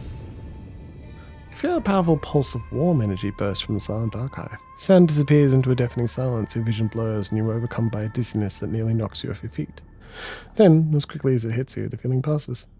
The air around you begins to settle, and the particles of fire and ash that moments ago stung your eyes dissipate with a chilly gust. The silent archive removed from the burning library, the Edict of Fire is extinguished, and its warmth feels pulled into your very chest, a sensation similar to the weightlessness when the Edict of Execution broke at Ascension Hall. While I'm all in favor of undoing the Overlord's magic, this whole Edict of Fire couldn't happen to a shittier gaggle of scumsuckers. Still, the fires could have spread elsewhere in time, so you did the right thing. So much knowledge turned to smoke and ash. Ending the edict can't undo the damage, but perhaps now this place can be rebuilt. I hope future scholars can unearth whatever remaining books and scrolls are still buried within. The sages had better shape up and share their knowledge this time. Hoarding it got them here, and I hate to think that history might repeat itself. The shape and intensity of the fires leap in your mind. The details of the mighty incantation, the wording, the magical logic of the flames, all are seared in your mind with a perfect recall. The Edict of Fire is now a part of you. Good Lord. Path to Power. Report to Blade and Mark. Ooh. Hi, Blade and Mark. And then we're going to go talk to Tunin. Your power is increased. You ended Kairos' Edict of Fire. Renown history. Yep, you equipped it. Cool. Oh, that's where it starts. Right. Tunin. Grave Ash. Oh, please. Voices in Rash. Narad. Also no, please. Blade and Mark. Nearly. Lantry. They're all pretty loyal. Except Ebb. I can do more for Ebb. And Kills and Shadow. Which is interesting. Sage's Guild. Oh, so close. Collapse the burning library, destroying everything within, and leaving the sages in disarray. Well, all my ignorant ways. Fuck off, guys. Guess we don't have that anymore. Kill the sage. I wonder if I can kill another one somewhere just to slowly push myself into getting all of these. Okay. Look at that. Mysterious device. Recruits! We should actually pay for these now. Oh, trainers. I thought these would just like defend the place. No, this is much better.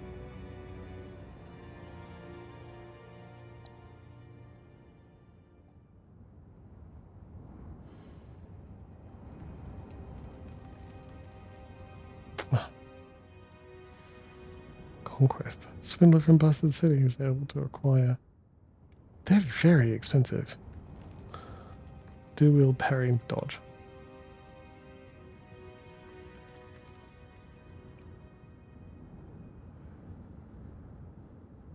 Subterfuge.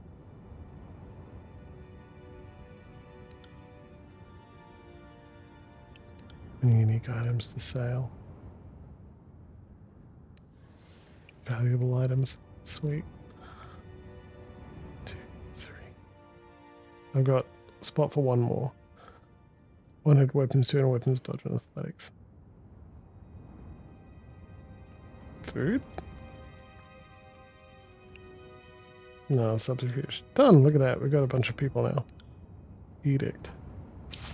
No edict. Edict to storms? Edict to stone. How are we going to end them? Crazy. Well done, everybody. Well done. Okay, so yeah, we went a little bit longer because we can, but I think that's a good place to stop, don't you? In any case, thanks for joining me for a little bit of an extended, enjoyable stream. Get ourselves 3 hours of play.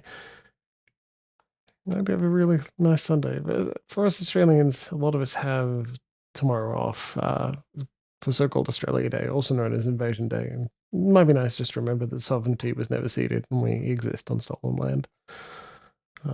That's just an acknowledgement we can do a little bit better politically and personally. If we can, stick to it. Otherwise, look after yourself and tell the people you love them very much. Good night, everyone. Yeah, I love you too, Cleric. And Willow. I'll catch you later, okay? Oh yeah, I'm pretty sure I am going live on Wednesday. It should be a Kingdom Hearts. If not, it'll be Final Fantasy. No.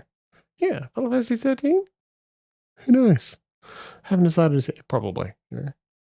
Anyway.